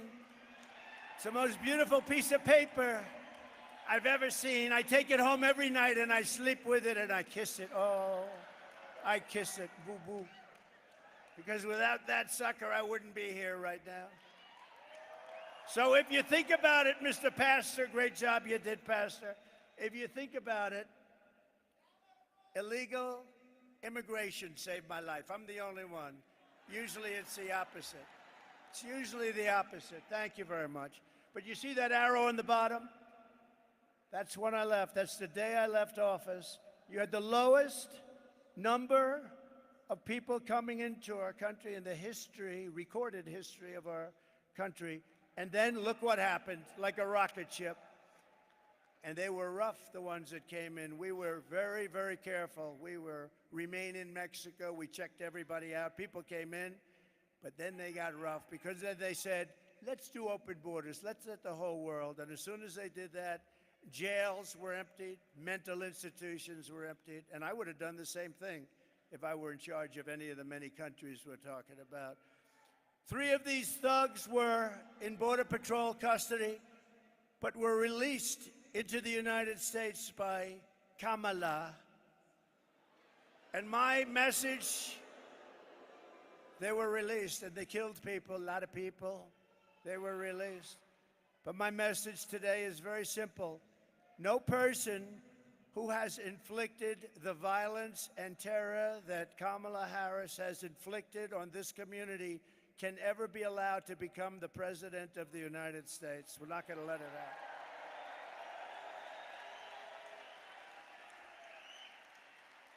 And your weak and ineffective governor, he's a totally ineffective guy, by the way. I hope you know that. His name is Jared Polis. I got to know him.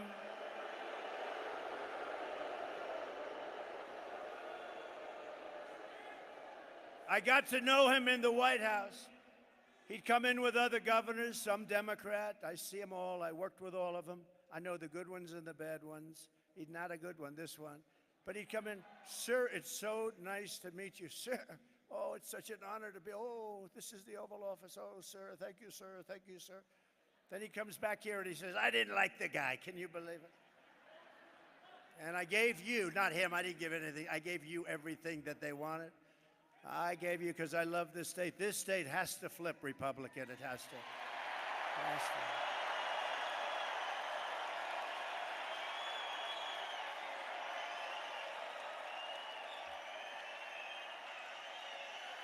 Let's do it. That's why I'm here. Let's do it. I'm not here for my health. That's why I'm here. Think of where I could be, though. I could take our beautiful First Lady. I could be on the beautiful beaches all over the world. I could be in Monte Carlo. I could be all over the world, the best properties in the world. I have the best properties. And where am I? I'm right now in Aurora. And that's where I want to be, because we're going to solve this problem. We're going to solve this problem, right? If you said, where would you rather be, on the most beautiful beaches in the world or with you, trying to figure out what the hell happened to Aurora, because you have a very different place than you had just a few months ago, right? We're going to take care of it. But Polis, he's a coward, he's a fraud, he's pathetically trying to deny. He's pathetic. He doesn't see. You know, they don't want to see. You know what? They don't want to. They want to stay with Washington because otherwise they'll get indicted. They'll find they did something wrong. They'll get indicted if they don't. So he's afraid. They're all afraid. They're all cowards. So this guy doesn't see what you see. He doesn't see people bursting into buildings with AK-47s. Military-style weapons, sometimes better than our own military. You have to ask, they're illegal migrants. They come from poor areas. Where the hell do they get these guns, the best guns? Where do they get them? Where do they get them? Who gives them better guns than our military has? Who is giving them the guns? But she's committed crimes against your state. She has committed crimes by allowing these criminals in, and many of these people are murderers. Let's take a look at a couple of little quick notes that I put up. You know, we're giving you the expensive treatment because of the fact we want to win the state so badly. So we gave you a couple of videos today. Play them, please. Was it a mistake to loosen the immigration policies? Do you regret terminating it, given that migration has increased in the wake of that? The entire world is showing up here at our doorstep They're crossing illegally, and they are expecting to get released here into the United States. A group of men walking up a stairwell at the Edge Lowry apartment complex in Aurora. All of them appear to be carrying rifles and handguns, and the video shot earlier this month. One of the men can be seen talking on a cell phone. They all then gather around a door and go in. Another video clip shows men forcing a door open. This is a picture of gang members breaking into a vacant apartment so they could move a Venezuelan family in and then collect rent. This is our business plan, one gang member told a housekeeper. If he, the property manager, doesn't like it, we'll fill him with bullets. Police in the region say a Venezuelan gang known as Tren de Aragua has victimized thousands through extortion, drug and human trafficking, kidnapping, and murder. Alvaro Bosa, a former Venezuelan police officer now living in Florida, says he fled his country in large part because the gang had become so powerful they could kill law enforcement like him with impunity. Bosa says a fellow police officer who refused to cooperate with the gang was shot 50 times. Now, U.S. law enforcement, including Customs and Border Protection and the FBI, say the gang has made their way into the country. Members have been tied to hundreds of crimes, from assaulting NYPD officers and a murder in Miami to shooting two different NYPD cops who were trying to arrest one of its members in June. We hear from the mother of Jocelyn Nungary, the 12-year-old allegedly assaulted and killed in June by two illegal migrants. New court documents revealed they were a part of a Venezuelan gang. Tren de Aragua has given their members the green light to attack and kill police officers in Denver. We went out to some of Chicago's most violent neighborhoods to meet with current and former gang members who tell us that TDA first showed up when the city opened up migrant shelters in these areas, and that now the Venezuelans are trying to move in. The city nonprofits have lined up to help the migrants that have come here, but nobody is helping the American citizens, the residents that are trapped. They told us that they really couldn't do anything unless something happened. It is not by any means an isolated occurrence, unfortunately. I called 911, no help comes from me. No help. We were on our own and we were left to die.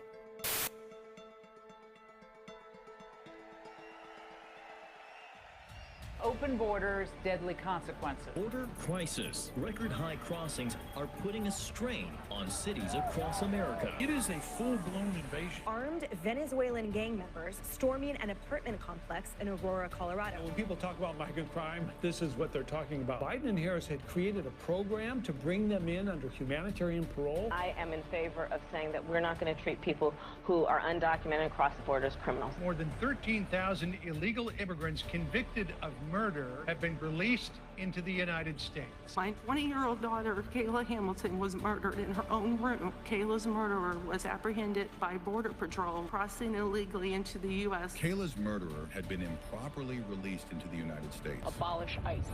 Yeah, we need to probably think about starting from scratch. An Afghan national is in custody today after being accused of plotting an election day terrorist attack. The suspect entered the U.S. on a special immigrant visa. More than a dozen people suspected of being Tren de Aragua gang members right here in San Antonio. The gang members had been terrorizing the apartment complex. New details in the murder of Laken Riley. The illegal immigrant suspect, who cops say committed the heinous murder, is a Venezuelan national. And was paroled and released into the country by the Biden administration. Two men investigators say are in the country illegally from Venezuela are charged with capital murder and the death of Jocelyn Nungaray. Court documents suggest a group of men arrested for beating and robbing a Dallas woman last month are members of a Venezuelan street gang. Manuel Hernandez was booked by Colleyville police just 2 days earlier and released the day before the robbery.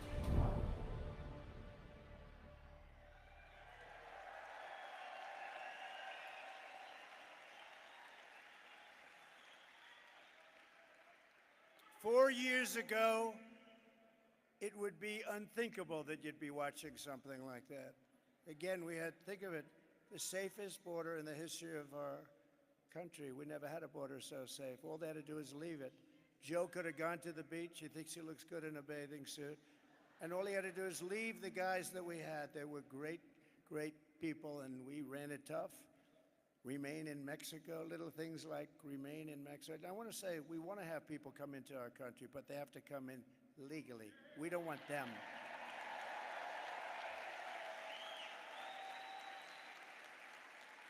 And now America is known all throughout the world as occupied America. They call it occupied. We're being occupied by a criminal force. And we're an occupied state that refuses to let our great law enforcement professionals do the job that they so dearly want to do. You know, they want to do the job so badly, but they're threatened constantly. You're going to lose your pension. They don't want to do it. What is this ideology? It's so sick. But to everyone here in Colorado and all across our nation, I make this pledge and vow to you. November 5th, 2024 will be Liberation Day in America. It will be Liberation Day.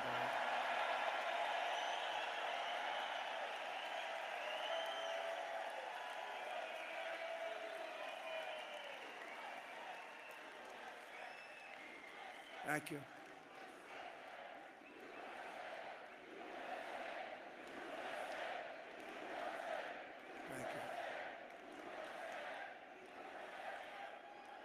I will rescue Aurora and every town that has been invaded and conquered.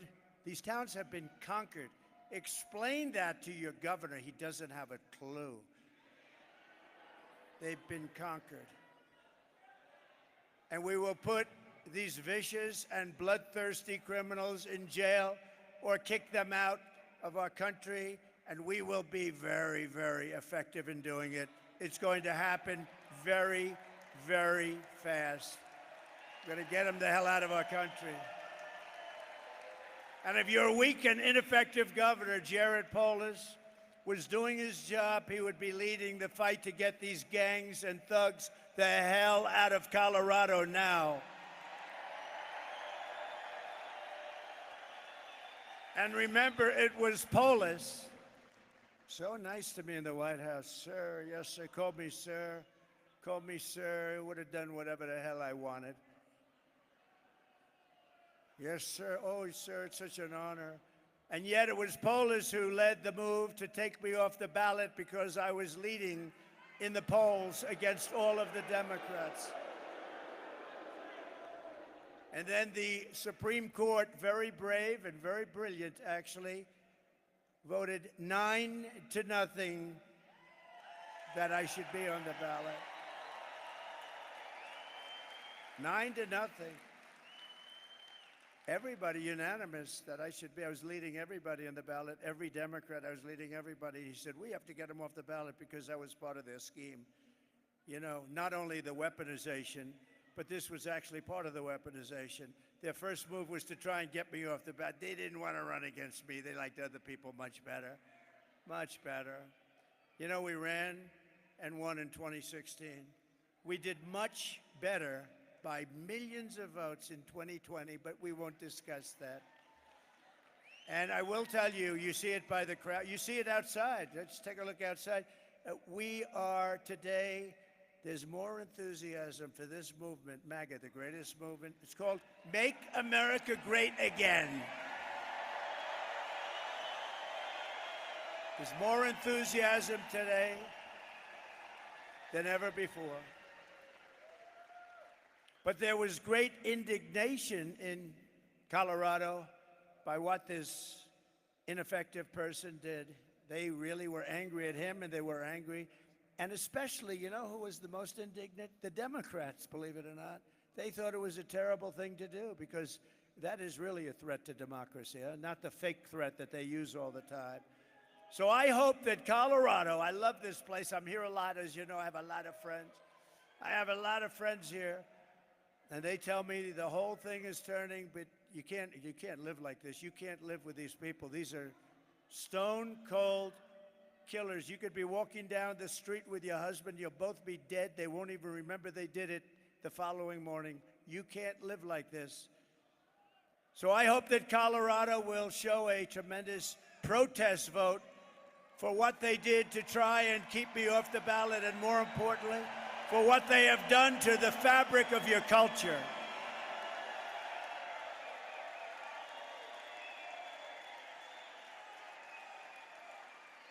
And remember, I really believe Colorado is, you know, we're very close. We're very close. In fact, in one poll, we're leading by a little bit. Think of it, though. Think of it. The Democrats are good people. The Democrats were angrier than anybody. They thought it was terrible, the concept of it. And even when you get the 3 very liberal votes in the Supreme Court voting, and when they vote for Trump, you know it's got to be pretty off the wall, right? But they did. I respect them for doing it. But Colorado is going to vote for me because I am going to make Colorado safe again. We're going to make you safe. We're going to do it fast.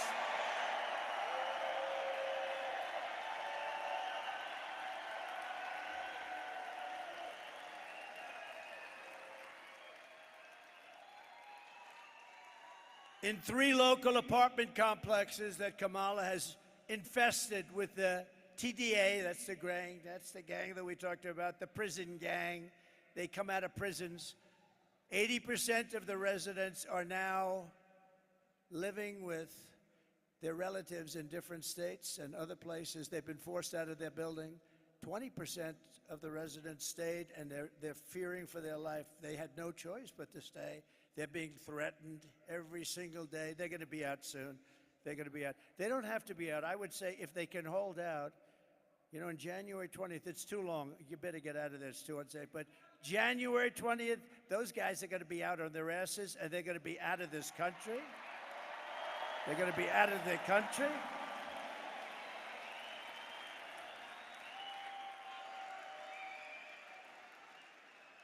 Members of the gang now beat down doors with hammers and engage in open gun battles with rival groups in this once peaceful, beautiful, pretty crime-free community. The illegal alien gang member who was the alleged leader behind the invasion of Aurora was recently charged for beating a man beyond recognition. Beat him beyond recognition, breaking his nose, breaking his jaw, and inflicting traumatic brain injury on this victim. He will never be the same, as you know. The thug was later arrested for shooting 2 men in the same apartment building and breaking another man's ankle, which he did just for fun. Once again, this animal had arrived at our border and was released into the United States by Kamala Harris, the worst border czar in the history of our country. Here in Aurora, and remember that chart, my all-time favorite chart, remember that chart. Look what happened, that arrow, all-time low in history, and then look it to the right, look what happened literally the day they took over. It became a scene that nobody thought was possible, not in this state. I know this state very well, I've been here so much, and not in this state. Nobody thought this was possible, that would even be up here talking about this. Did anybody think 5 years ago, 6 years, anybody would be up here talking about that a Venezuelan gang with the most sophisticated rifles, weapons, and guns that anybody has ever seen would be taking over your state? And they're not stopping. They're not stopping. If this guy gets in, and if you got to get a new governor, by the way, but if he gets in again, runs next year. But actually, more importantly, I can't believe she gets it. I can't believe it. By the way, did you see 60 Minutes? Her answer was so incompetent that CBS and 60 Minutes, a prestigious show, but I knew they were crooked as hell for years. They used to do the opposite to me. You know, to me, they used to cut my statement. To her, they added the statement on. This is a big difference. You want the guy that gets cut. They cut it because I made such great statements. I said, why did you cut that statement? Well, we just felt we had to do it for time. They cut the heart out of the statements. But for me, they cut the statements. For them, they added it. So they took her entire statement out, and they took some just words. It's just words. She doesn't know what the hell she's talking about. I'm telling you, there's something wrong with her. They took these words. So think of this. And you know they got caught. I think it's the greatest scandal in broadcast history, actually. They took it out and they added something else in. You think they'd do that for Trump? Her statement was so bad that rather than airing it, they cut it out. They took out the whole thing and they added a much shorter statement that she made 10 minutes later, having nothing to do with the question. I don't think anything like that's ever happened. And now we're finding out that it happened throughout. It wasn't the only instance. And now we're thinking that it probably happened with Biden a couple of times because he was interviewed by 60 Minutes and some strange things happened. So they're asking. But think of this. So CBS gets a license, and the license is based on honesty. I think they have to take their license away. I do. Here in Aurora, 35-year-old mother of 3 had to leave her apartment out of fear for her children's lives. She said, quote, "It's not safe there, especially if you have kids. If you have kids, it's horrible. My kids used to walk to school. They were so happy. We were so safe. But they don't feel safe anymore, and I would never let them walk to school. Sometimes I keep my kids home. I don't even let them go to school." When I announced my presidency in 2015, you all remember that time, and they said, "Oh, he's just doing it for fun." You think this has been fun? I've been investigated more than Al Capone. This has not been. Al Capone, Scarface, he's the most probably, I always try and think of very evil people. Give me the most and I'll tell you I was investigated more. But think of it.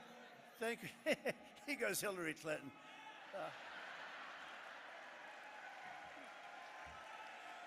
How about Hunter, right? Now, I think of Al Capone because there's a toughness, a meanness, Scarface, the whole deal. And I've been investigated more than Alphonse Capone. That's an amazing phenomena. But when I announced my presidency in 2015, I said they're not sending their best. And I took such heat. How dare he say that? This is America. Well, it turned out that what I said was like peanuts compared to the fact. I said they're sending people that have lots of problems, which they definitely do. They're sending people and bringing those problems with them. And they're bringing drugs, and they're bringing crime, and they're rapists. Okay. So I made that statement, and I got the hell knocked out of me by the fake news. Look how many you have back there. Oh, I got the hell knocked. But I took a lot of heat for saying it, but I was right. And now everybody is admitting that I was right. You know, that Trump was right. How many times have you heard that? You know, when Trump ran, he made those statements. Those statements are peanuts compared to what's happening to our country. These are the worst criminals in the world. Kamala used to say, she can't say it anymore, no, the people we're bringing in are very nice people. They don't commit crime, remember? Our criminals are worse. Our criminals are like babies compared to these people. These people are the most violent people on earth. And remember, they don't come just from South America. They come from the Congo and Africa. They come from all over the world. They come from the Middle East. They come from Asia. They come from prisons and jails. They come from all over the world. And she was saying, these are very nice people. Either she's really dumb or she's very naive. Something's wrong. Something's wrong up there. The only good thing about it, I'll tell you, there's a couple of good things. There are only one good thing, but maybe two. One of the good things about it is that they make our criminals look like nice people, okay? So our criminals are now, we see these really horrible, horrendous criminals, and we say, they're not so bad. The other thing is, they're really great if you happen to be running against the politician that allowed this to happen. Because I don't know how it's possible for anybody to lose, because we have to clean out our country and we have to make America great again, and we're going to do it.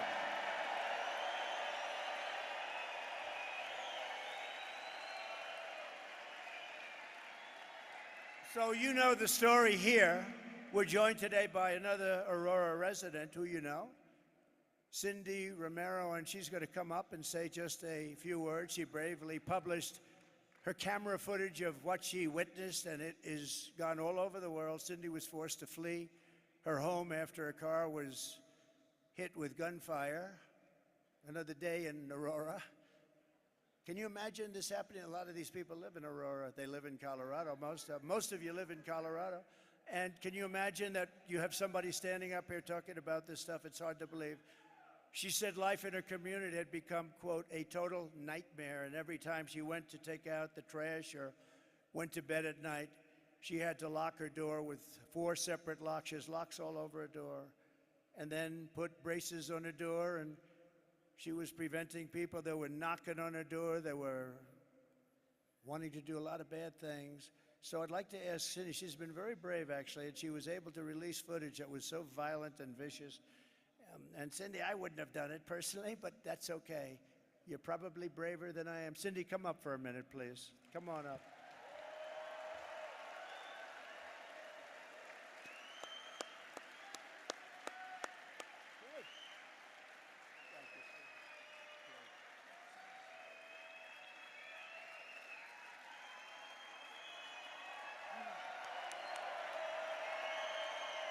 Thank you. Thank you. This isn't just affecting me, this is affecting all of you as well.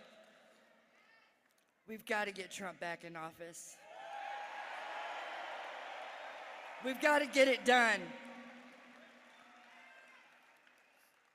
With Trump's help, we can take this state back over. We can make a difference. Thank you guys so much for all of your support, for believing me. Thank you.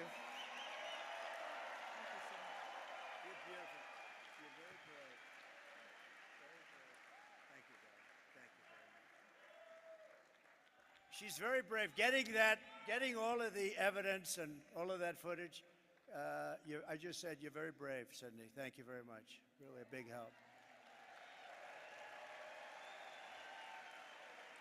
And because of Cindy and others like Cindy, the radical left can't say it never happened, because there we have it. And I promise you this, Cindy, that Kamala Harris's reign of terror ends the day I take the oath of office. It ends. Your community will no longer live in fear.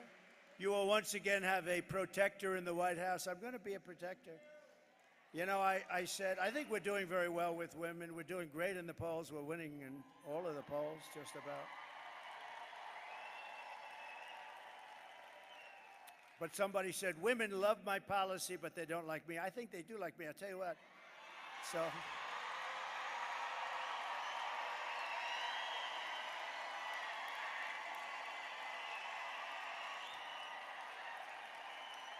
So they said, and I said a week ago, I said, I think women like me because I will be your protector, and I protected you for 4 years. We had no wars.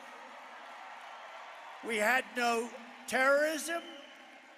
We had none of these things that you're seeing today at levels that nobody in the world is experiencing. And I said, I will be your protector. They said, who the hell is he to think? But the women didn't say that. The women want protection. They don't want to have these people pouring into their house. And you know where else I protect you? Where I protect you very well. I knocked out ISIS, as you know. They've been playing with ISIS for 20 years. I did it in 1 month. We have the greatest military in the world, but you have to know how to use them. You have to know how to use them. But I protect you against outside enemies. But you know, I always say, we have the outside enemy, so you can say China, you can say Russia, you can say Kim Jong-un, you can say, but that's not, it's going to be fun. If you have a smart president, no problem. It's the enemy from within, all the scum that we have to deal with that hate our country. That's a bigger enemy than China and Russia.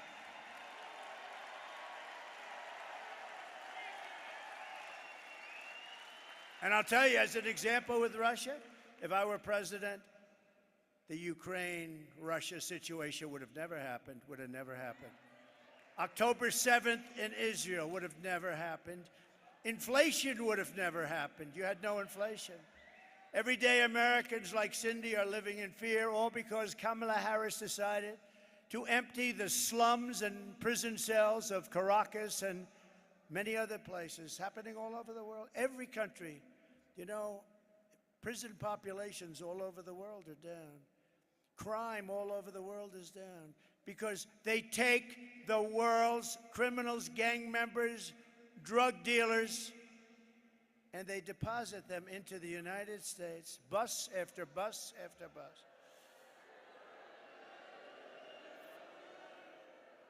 In Venezuela, their crime rate went down 72%. You know why? Because they took the criminals out of Caracas and they put them along your border and they said, if you ever come back, we're going to kill you. Think of that. And we have to live with these animals. But we're not going to live with them for long. You watch. Kamala's policy is to release and resettle all illegals without checking, without check. You know, she's a radical left person, just so you know. There's no way. The biggest problem with her is nobody knew who the hell she was. You'd say, who's running? Harris. Harris, who the hell is Harris? They said Kamala, the one that failed, the one that was the first one out in the 22-person campaign for the Democrat nomination, the one that wasn't able to make it to Iowa, the one that quit first. She was the first one out. She's running, but she's more liberal than crazy Bernie Sanders. Can you believe it? She's more liberal than Pocahontas. You know who that is? Remember Pocahontas? She said she's Indian. Why? Because my cheekbones are high, my mother told me. My mother told me I had high cheekbones and therefore I'm an Indian. She made a living going around saying she was an Indian, going to college, becoming a professor. No, but I hit her very hard. That was the end of her presidential campaign. Thereby guaranteeing unfettered access for Venezuelan gangs and thugs and criminals. And you know, we're talking a lot about Venezuela because Aurora is really infected by Venezuela, but they're coming from all countries, all countries. We have the great Tom Homan, Central Casting, right? Tom Homan told me the other day.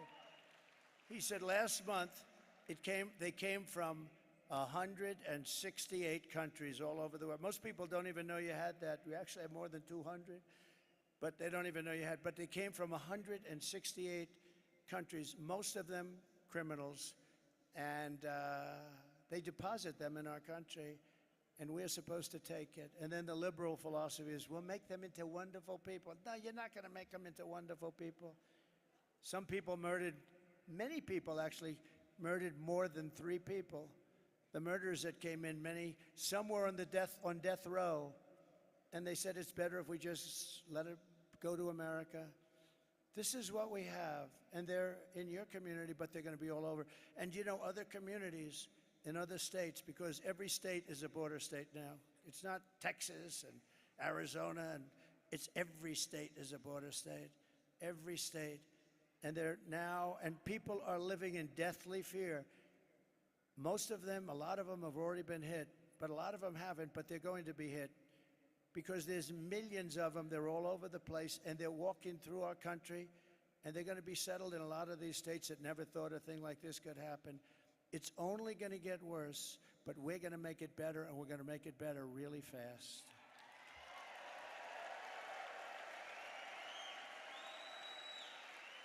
Kamala is flying them. Think of this. She said, no, you know, about 2 months ago, her and Sleepy Joe, they said, we're really getting killed by this issue, so let's toughen up the border a little bit. All he would have had to do is say, you know, he keeps talking about policy, and Trump told the Congress not to do this, and it's false. All he had to do is one thing. Call up Border Patrol. This is the President of the United States speaking. Close the border, and the border's closed. You don't need a bill. You don't need a bill. But he doesn't want to do that. He doesn't want to do that because they actually want to have open borders. So they had 21 million people come in. I think much more than that, including the gotaways. But think of this. If you had 4 years of that, you would have 200 million people come in the whole world. The country would be over. It would be finished. It wouldn't be. You wouldn't even have a country anymore. You'd have a crime den. She cannot be allowed to do this to our country. She shouldn't be the one that was chosen anyway, because she is, in fact, by the way they chose her, a threat to democracy. She really is. And just in case you didn't know it, Biden hates her. I believe there is a small possibility, very small, like 1%. There's a 1% possibility that he hates her more than he hates Donald Trump. I think he hates her. The last thing he thought, you know, he won the primary. In all fairness, he won. It was me against him. How about me? I have to run against a guy. I spent $150 million. I had to debate him. I debated the guy. He went way, way down. And I thought it was over.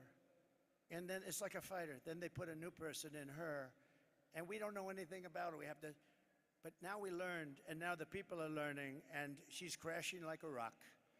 Uh-oh, I just thought, just a thought from a very brilliant mind, they might want to put a third person in that. Oh, no. Please be nice to Kamala, to my people, I'm telling you. Everybody that's on the Trump team, be nice to Kamala, because they're going to put a third person in. Let's see, who are they going to put in next? This can only happen. They keep saying Hillary. Hillary's coming. Oh, Hillary's back.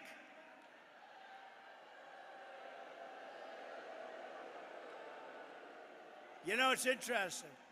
If Trump talks about the 2020 election, they say, indict him. He's a conspiracy theorist. But Hillary's still talking about 2016. She has got serious Trump derangement syndrome. She's got a massive case of Trump derangement.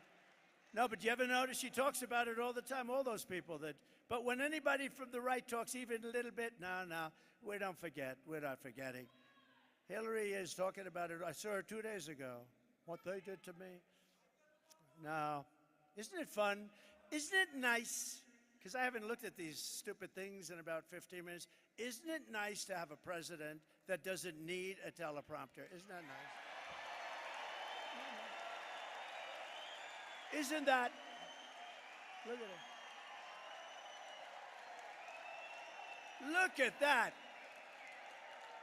Would some of you like to go outside and let them take your place for a little while? I thought that would happen. She's flying them in now with migrant flights. So we thought, you know, she said, we're going to sort of, so they tightened it up a little bit. So the numbers looked a little, but it doesn't count. The migrant flights don't count. So they don't count. So she forgot to tell anybody that they have massive Boeing aircraft flying them in one after another over the border. So she didn't close it. And then they have the apps, right? How about the apps? Where they have an app so that the gangs, the people, the cartels, the heads of them, they can call the app. They call the second most resettled population nobody's ever seen. They call up the app and they ask, where do we drop the illegals? And people are on the other side, and they left that. She actually created an app, a phone system, where they can call up. I mean, she's a criminal. She's a criminal. She really is, if you think about it. So now we inform them that you didn't close up the border because you have hundreds of thousands of people being flown in over the top of the border. No. If they ever did get this, and I don't believe it can happen, I can't, because the American people ultimately get it right this smart. But if she ever did, you're going to have hundreds of millions of people coming in here, and you're not going to have any, and they're going to take your house. That woman has a beautiful house over there. I saw it, actually. Enjoy it, because you won't have it long. They will take over your house, just like Venezuela. You know, Venezuela was a very successful country. 20 years ago, it was a rich, beautiful country. It was taken over. And I used to talk about this. I said, if they don't get it right, you'll have Venezuela on steroids, remember? And that's what you're going to have if you don't vote for Trump. I hate that. But if you vote for Trump, you're going to have one hell of a great country. We're going to build it back and fast. Venezuelan illegals are the #2 most resettled population, but they do it through their phone app. And on day one of this Trump administration, you know, if you take a look at Springfield, Ohio, how about that?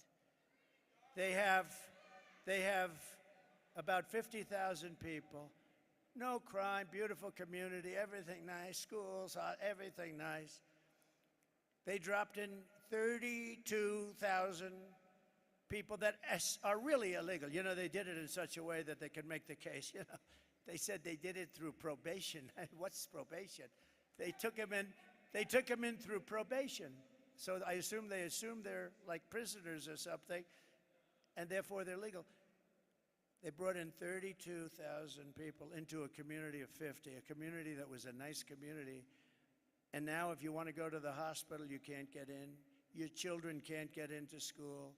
And what they're doing is looking, the mayor is a very nice man. I mean, I think he's nice. He's trying to be nice. he's looking for interpreters because they don't speak the language of you and everybody in this room. It's a totally different language. So they're looking for interpreters. And he's acting like, yes, we're having a hard time hiring interpreters. This community was hit with 32,000 illegal migrants. They have to go back to where they came from, I'm sorry. Springfield, Ohio. On day one of the Trump Organization, when I founded it, it was nice, but now it's great. But I want to get back to the Trump administration because the Trump administration is going to do things like has really never been done. We're going to clean this thing out. The good thing about this 4-year period, it's a horrible period. It's a shame it happened. It should have never happened. Shouldn't have happened.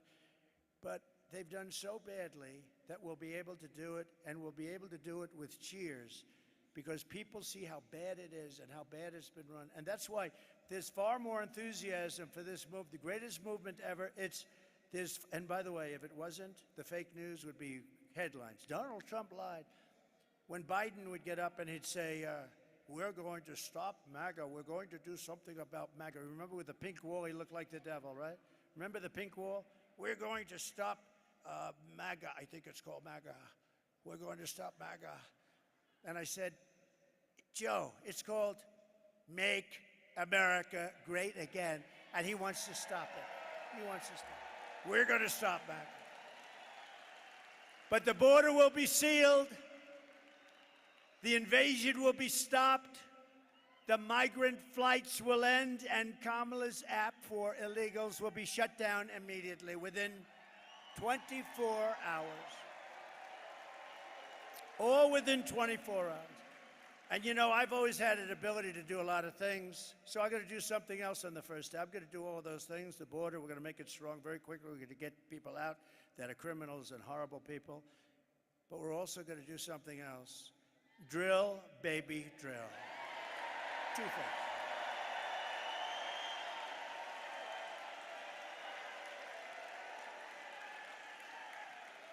On that same day, we will begin the task of finding and deporting every single illegal alien gang member from our country. We'll get them out. This will be a major national undertaking, according to newly published data from ICE, the great patriots of ICE, I call them. These guys are tough as hell, I'll tell you.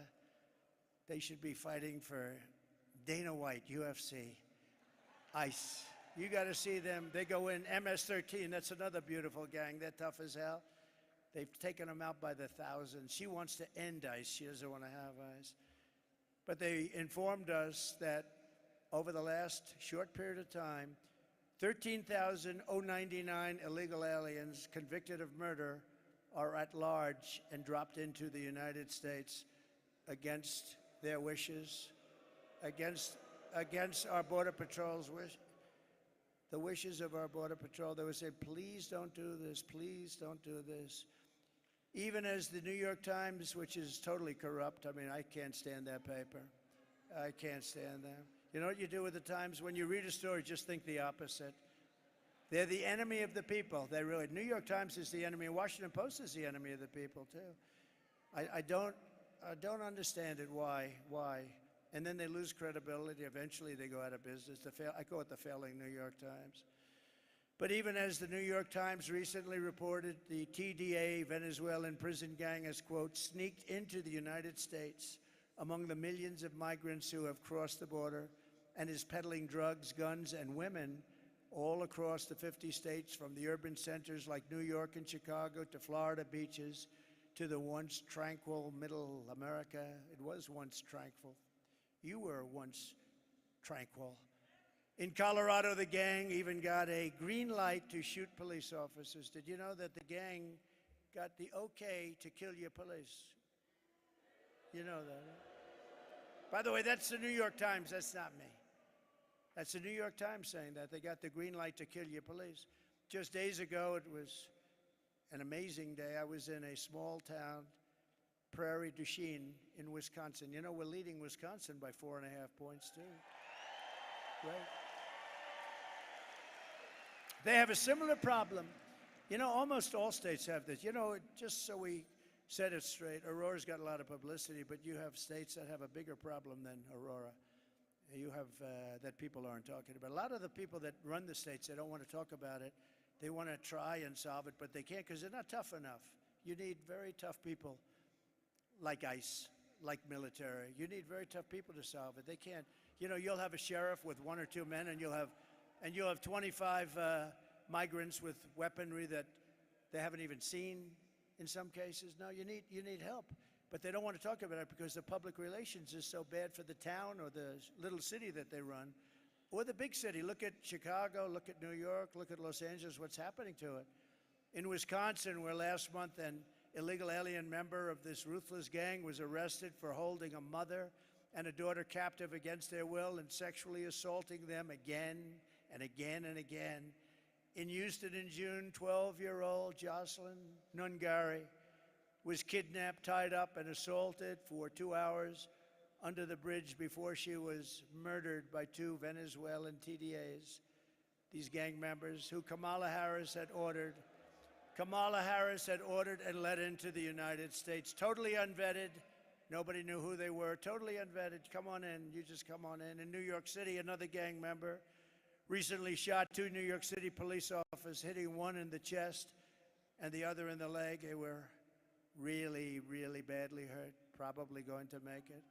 And just last week, police arrested over a dozen members of TDA, the Venezuelan gang, who had taken over yet another apartment complex in San Antonio. They're like in the real estate business, like I used to be. Right? They take over a lot of real estate, but they do it by gunpoint. I had to go borrow money. I had to see the banks. This is a wonderful deal. Would you like to? But they just walk in with guns and take it over. It's much quicker. It's a horrible in San Antonio and terrorized its residents to a level that they've never seen before. San Antonio police very aptly named their law enforcement effort Operation Aurora because Aurora was the one that was first and got all that publicity. Operation Aurora. In honor of Jocelyn Nungari, Laken Riley, beautiful Laken, Rachel Morin, and all of the others that are dead and or mortally wounded at the hands of migrants who should never have been allowed into our country. I'm announcing today that upon taking office, we will have an Operation Aurora at the federal level.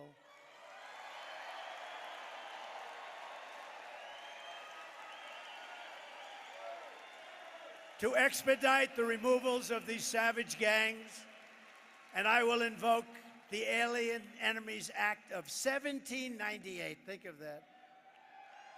1798. This was put there. 1798. That's a long time ago, right? To target and dismantle every migrant criminal network operating on American soil. Who would have ever thought that a president or a future president would ever have to stand here and say such things? Who would think that that's even possible to have to do? So many things are changed in the last 4 years, but that's the state of our country now after Kamala and Joe Biden have just absolutely destroyed our country. We're a country in tremendous distress. We're a failing country. We're laughed at all over the world. We will send elite squads of ICE, Border Patrol, and federal law enforcement officers to hunt down, arrest, and deport every last illegal alien gang member until there is not a single one left in this country. And if they come back into our country, they will be told it is an automatic 10-year sentence in jail with no possibility of parole.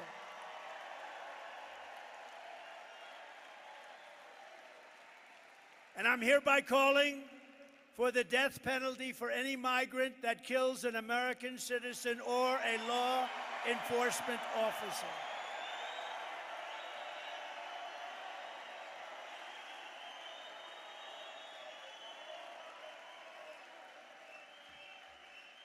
With your vote, we will achieve complete and total victory over these sadistic monsters. It's going to go very quickly. Remember our local police? They're great. I know them so well. They've been restricted from operating. They're great. They know everything about every one of them. They say, oh, how will you ever find them? The local police know everyone. They know their middle names. They know their serial numbers, where they live. No, and they want to do their job. They're done. You have no idea how many police officers say, sir, we're going to indemnify them against any prosecutions because they get prosecuted if they do their work.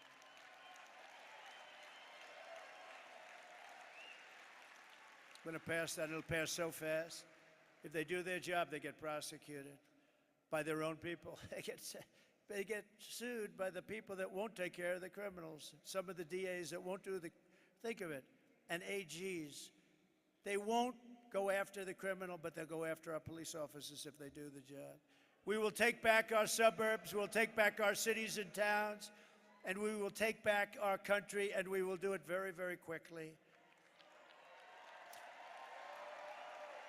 What Kamala Harris, and remember, I remember when Joe, he didn't want to do it. He was too tired. He didn't want to do it.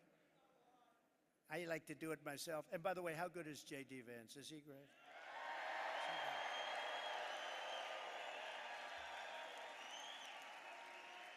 I know J.D. J.D.'s going to be saying, sir, let me do it. I want to do it, sir.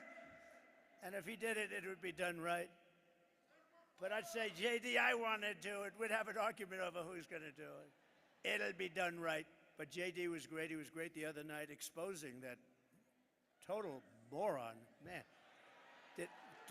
can you imagine? How about at a debate, a guy calls himself a knucklehead? He says he's a knucklehead. And he is a knucklehead when you get right down. What a team that is. So Joe Biden is considered the worst president in the history of our country. They are considered the worst administration in the history of our country. And the only one that's happy is Jimmy Carter, because by comparison, he looked like a brilliant president, okay? Much better. No, he was much better. What Kamala Harris has done to our border is a crime and an atrocity of the highest order. But even after all of the pain and suffering she's caused, when Kamala was asked this week if she would do anything different than Biden, she choked like a dog. She said, not one thing I would. So she wouldn't have done anything different. Let's take a look at this video. Would you have done something differently than President Biden during the past 4 years?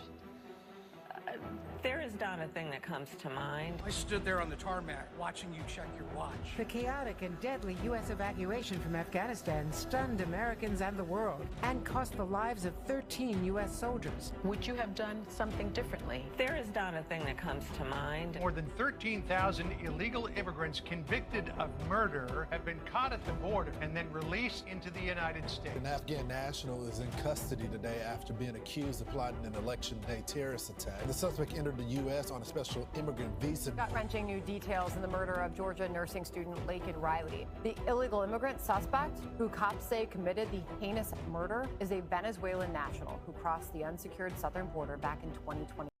Two men investigators say are in the country illegally from Venezuela are charged with capital murder in the death of Jocelyn Nungaray. A fifth illegal immigrant accused of attacking two New York City police officers over the weekend showed no remorse or regret. Would you have done something differently? There is not a thing that comes to mind. Only 18% say the economy is in excellent or good condition. U.S. inflation has hit a new 40-year high, increasing by 9.1% over the financial year. The cost of homes have spiked. Home buyers need to earn 80% more than they did in 2020 to afford a house. Were you the last person in the room? Yes.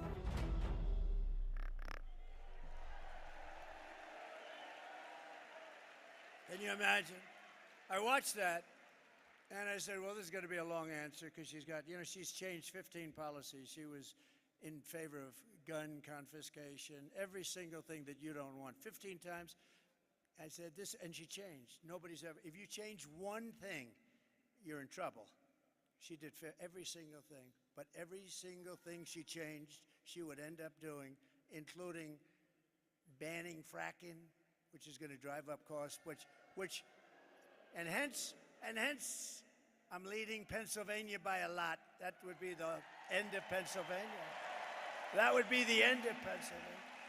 But that statement, I can't think of a thing I changed from Joe Biden, the worst president ever. She's not going to change. No, she choked. I thought this was going to be a long answer. Long, beautiful. The weave. I thought you'd do a weave like Trump does. You know, weave. And then always come back into what you're doing. You need a great memory for that. She doesn't have that. But what she said is disqualifying. If she had any honor, she would drop out of the race right now and resign the vice presidency in disgrace. Because what she has done to the country is unthinkable. It was just announced yesterday that inflation came in substantially higher than expected last month, double what was predicted, with much of the gain coming from food prices going up, rent and housing costs going up, and car prices going through the roof. 4 years ago, when I left office, we had no inflation. We had virtually, think of it, we had no inflation virtually for my whole term, 4 years. We had the greatest economy in the history of our country. We never had an economy like that. And we were energy independent. How does that sound? We were energy independent. Now we're buying our oil from Venezuela and other countries. Under Biden and Harris, the economy has been a disaster, the worst inflation in history, costing the typical family $29,000 and higher prices. Think of that, $29,000. But I think, to me, the worst thing of all, when she says she wouldn't have changed, this is something that if it was me, I mean, you'd never see me again. I really believe it. Kamala lost 325,000 migrant children who are now dead or in slavery. They're gone. She's missing 325,000 children. Their parents are looking. They're never going to see their parents again. They came in, they were taken in, and they're either dead, in slavery, or just plain missing. It's a horrible thing, and I thought I'd put this up because it's a beautiful day. We have some wonderful people, and I want you to take a look at military the way it was, where we won 2 world wars, where we had something known as Fort Bragg, where the names were changed. You win 2 wars out of Fort Bragg, and they want to change the name, but where they changed the name, they changed the name out of places that we won a lot of military battles, wars, and I thought you should see the way it sort of was. You get a pretty heavy dose of this, and I saw it the other day. I said, we got to put it up. Go ahead, please.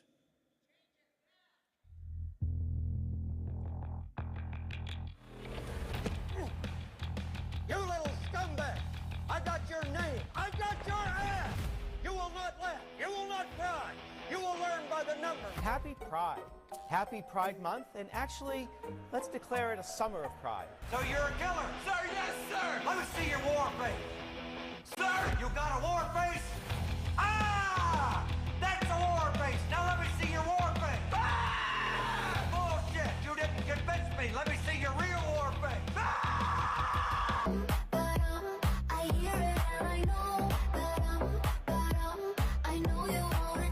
You will be a weapon. You will be a minister of death, praying for war. But until that day, you are puke. You are the lowest form of life on earth. You are not even human fucking beings. You are nothing but unorganized, grabastic pieces of amphibian shit. How to abracadabra, these bitches know I got answers the way I... It looks to me like the best part of you ran down to crack your mama's ass and ended up as a brown stain on the mattress.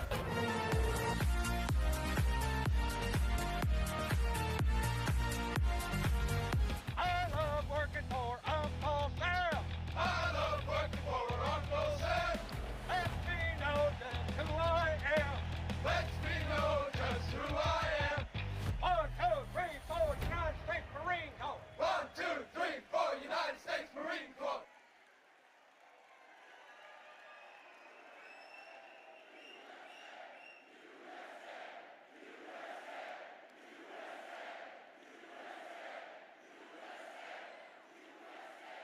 And you see all of that, and Kamala says she wouldn't change one thing from the worst president in the history of our country. She wouldn't change one thing. The only way to end this suffering is to vote for change this November. You got to vote for change. Emergency rooms in Denver, beautiful Denver, have been Think of this, 6,000% increase in patients. 6,000% increase. You're not going to get a room, you know, when you go to hospitals, you're not going to get a room. Someday you don't know it because you hopefully won't need a hospital. But if you do, you're not going to be able to get in. They come in from Colombia, from Honduras, from Ecuador, from Venezuela. They come in from many, you cannot get a room. They can't get a room. A hospital only 15 miles outside Aurora has been overwhelmed by 20,000 visits from illegal aliens, costing the hospital over $10 million, and those costs are being passed on to you directly. Before Kamala Harris, before she came, Denver schools enrolled an average, listen to this though, Denver schools, this is the way it used to be, enrolled an average of 500 new students every year. Earlier this year, it was reported that they were enrolling 500 new students every 2 weeks. Most of them coming in from South American countries. They don't speak our language, and they don't even want to be here, frankly. Many of them don't even want to be here. In Aurora, nearly 3,000 illegal migrant children have been placed into your elementary schools, middle schools, and high schools, once again at your expense and at the cost of more opportunity for them and no opportunity for your kids. They're not, the kids can't even get into their own schools. Kids that went to a school aren't even able to get back in. They're taking care of these people before they take care of our children. These massive new burdens on our education and healthcare systems are being experienced by communities all across our country and are destroying your children's education, safety, and indeed destroying their lives. And as you know, FEMA, which has totally gotten out of control and away from its mission, it had a mission, a big mission. You know what that mission was? To save people in storms and other things. Has spent billions and billions of dollars illegally allowing people to come into our country and destroying our once beautiful way of life. Yet hurricane victims from North Carolina, Georgia, Florida, South Carolina, Tennessee, Louisiana, Texas, all over our country. When you have storms all over our country, different kinds of storms, different kinds of catastrophes, they can't get housing or rescues, and they're offered pennies on the dollar. They're offered pennies on the dollar. These people that have gone through hell are offered pennies on the dollar from Kamala and Joe, and yet we give hundreds of billions of dollars from countries that people have never even heard of in this country. And now Kamala wants to provide amnesty and citizenship to the 21 million illegal aliens she let in, including murderers, gang members, drug lords, human traffickers, not to mention the millions of gotaways and all of the others that very smart leaders have viciously thrown out of their countries. These are very smart leaders. I would do it. I would have done it faster than them, I tell you. As soon as I thought of it, I said, you know, remember I said it 3 years ago. I said, that's going to happen if they have open borders. And I was right. But who Kamala has allowed into our country at the expense of our children, our mothers, our fathers, our grandparents, our uncles, and our aunts. Under the Trump administration, we will put American citizens first, American children first, American patients first, American taxpayers first, American workers first, and American communities first. We will put communists, Marxists, and fascists last. And they will always be last. I will end catch and release. I will restore remain in Mexico. Remember, I got it done with the Mexican government. Remain in Mexico. They couldn't come into this country and they had to remain in Mexico. You think that was easy to get from Mexico? It wasn't, but I got it. I got everything. I will bring back Title 42 medical rejections. People come in, they're very sick, very sick. They're coming into our country. They're very, very, very sick with highly contagious disease. And they're let into our country to infect our country. And they're coming in at numbers that nobody's ever seen before. I will send Congress a bill to ban all sanctuary cities in our country, including Denver. and we will begin the largest deportation operation in the history of the United States. We will close the border. We will stop the invasion of illegals into our country. We will defend our territory. We will not be conquered. We will not be conquered. We will reclaim our sovereignty, and Colorado will vote for Trump as a protest and signal to the world that we are not going to take it anymore. We're not going to take it anymore. I will liberate Colorado. I will give you back your freedom and your life. And together, we will make America powerful again. We will make America wealthy again. We will make America healthy again. We will make America strong again. We will make America proud again. We will make America safe again. And we will make America great again. Thank you, Colorado. Vote for Trump. God bless you. God bless you all. Thank you.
busy.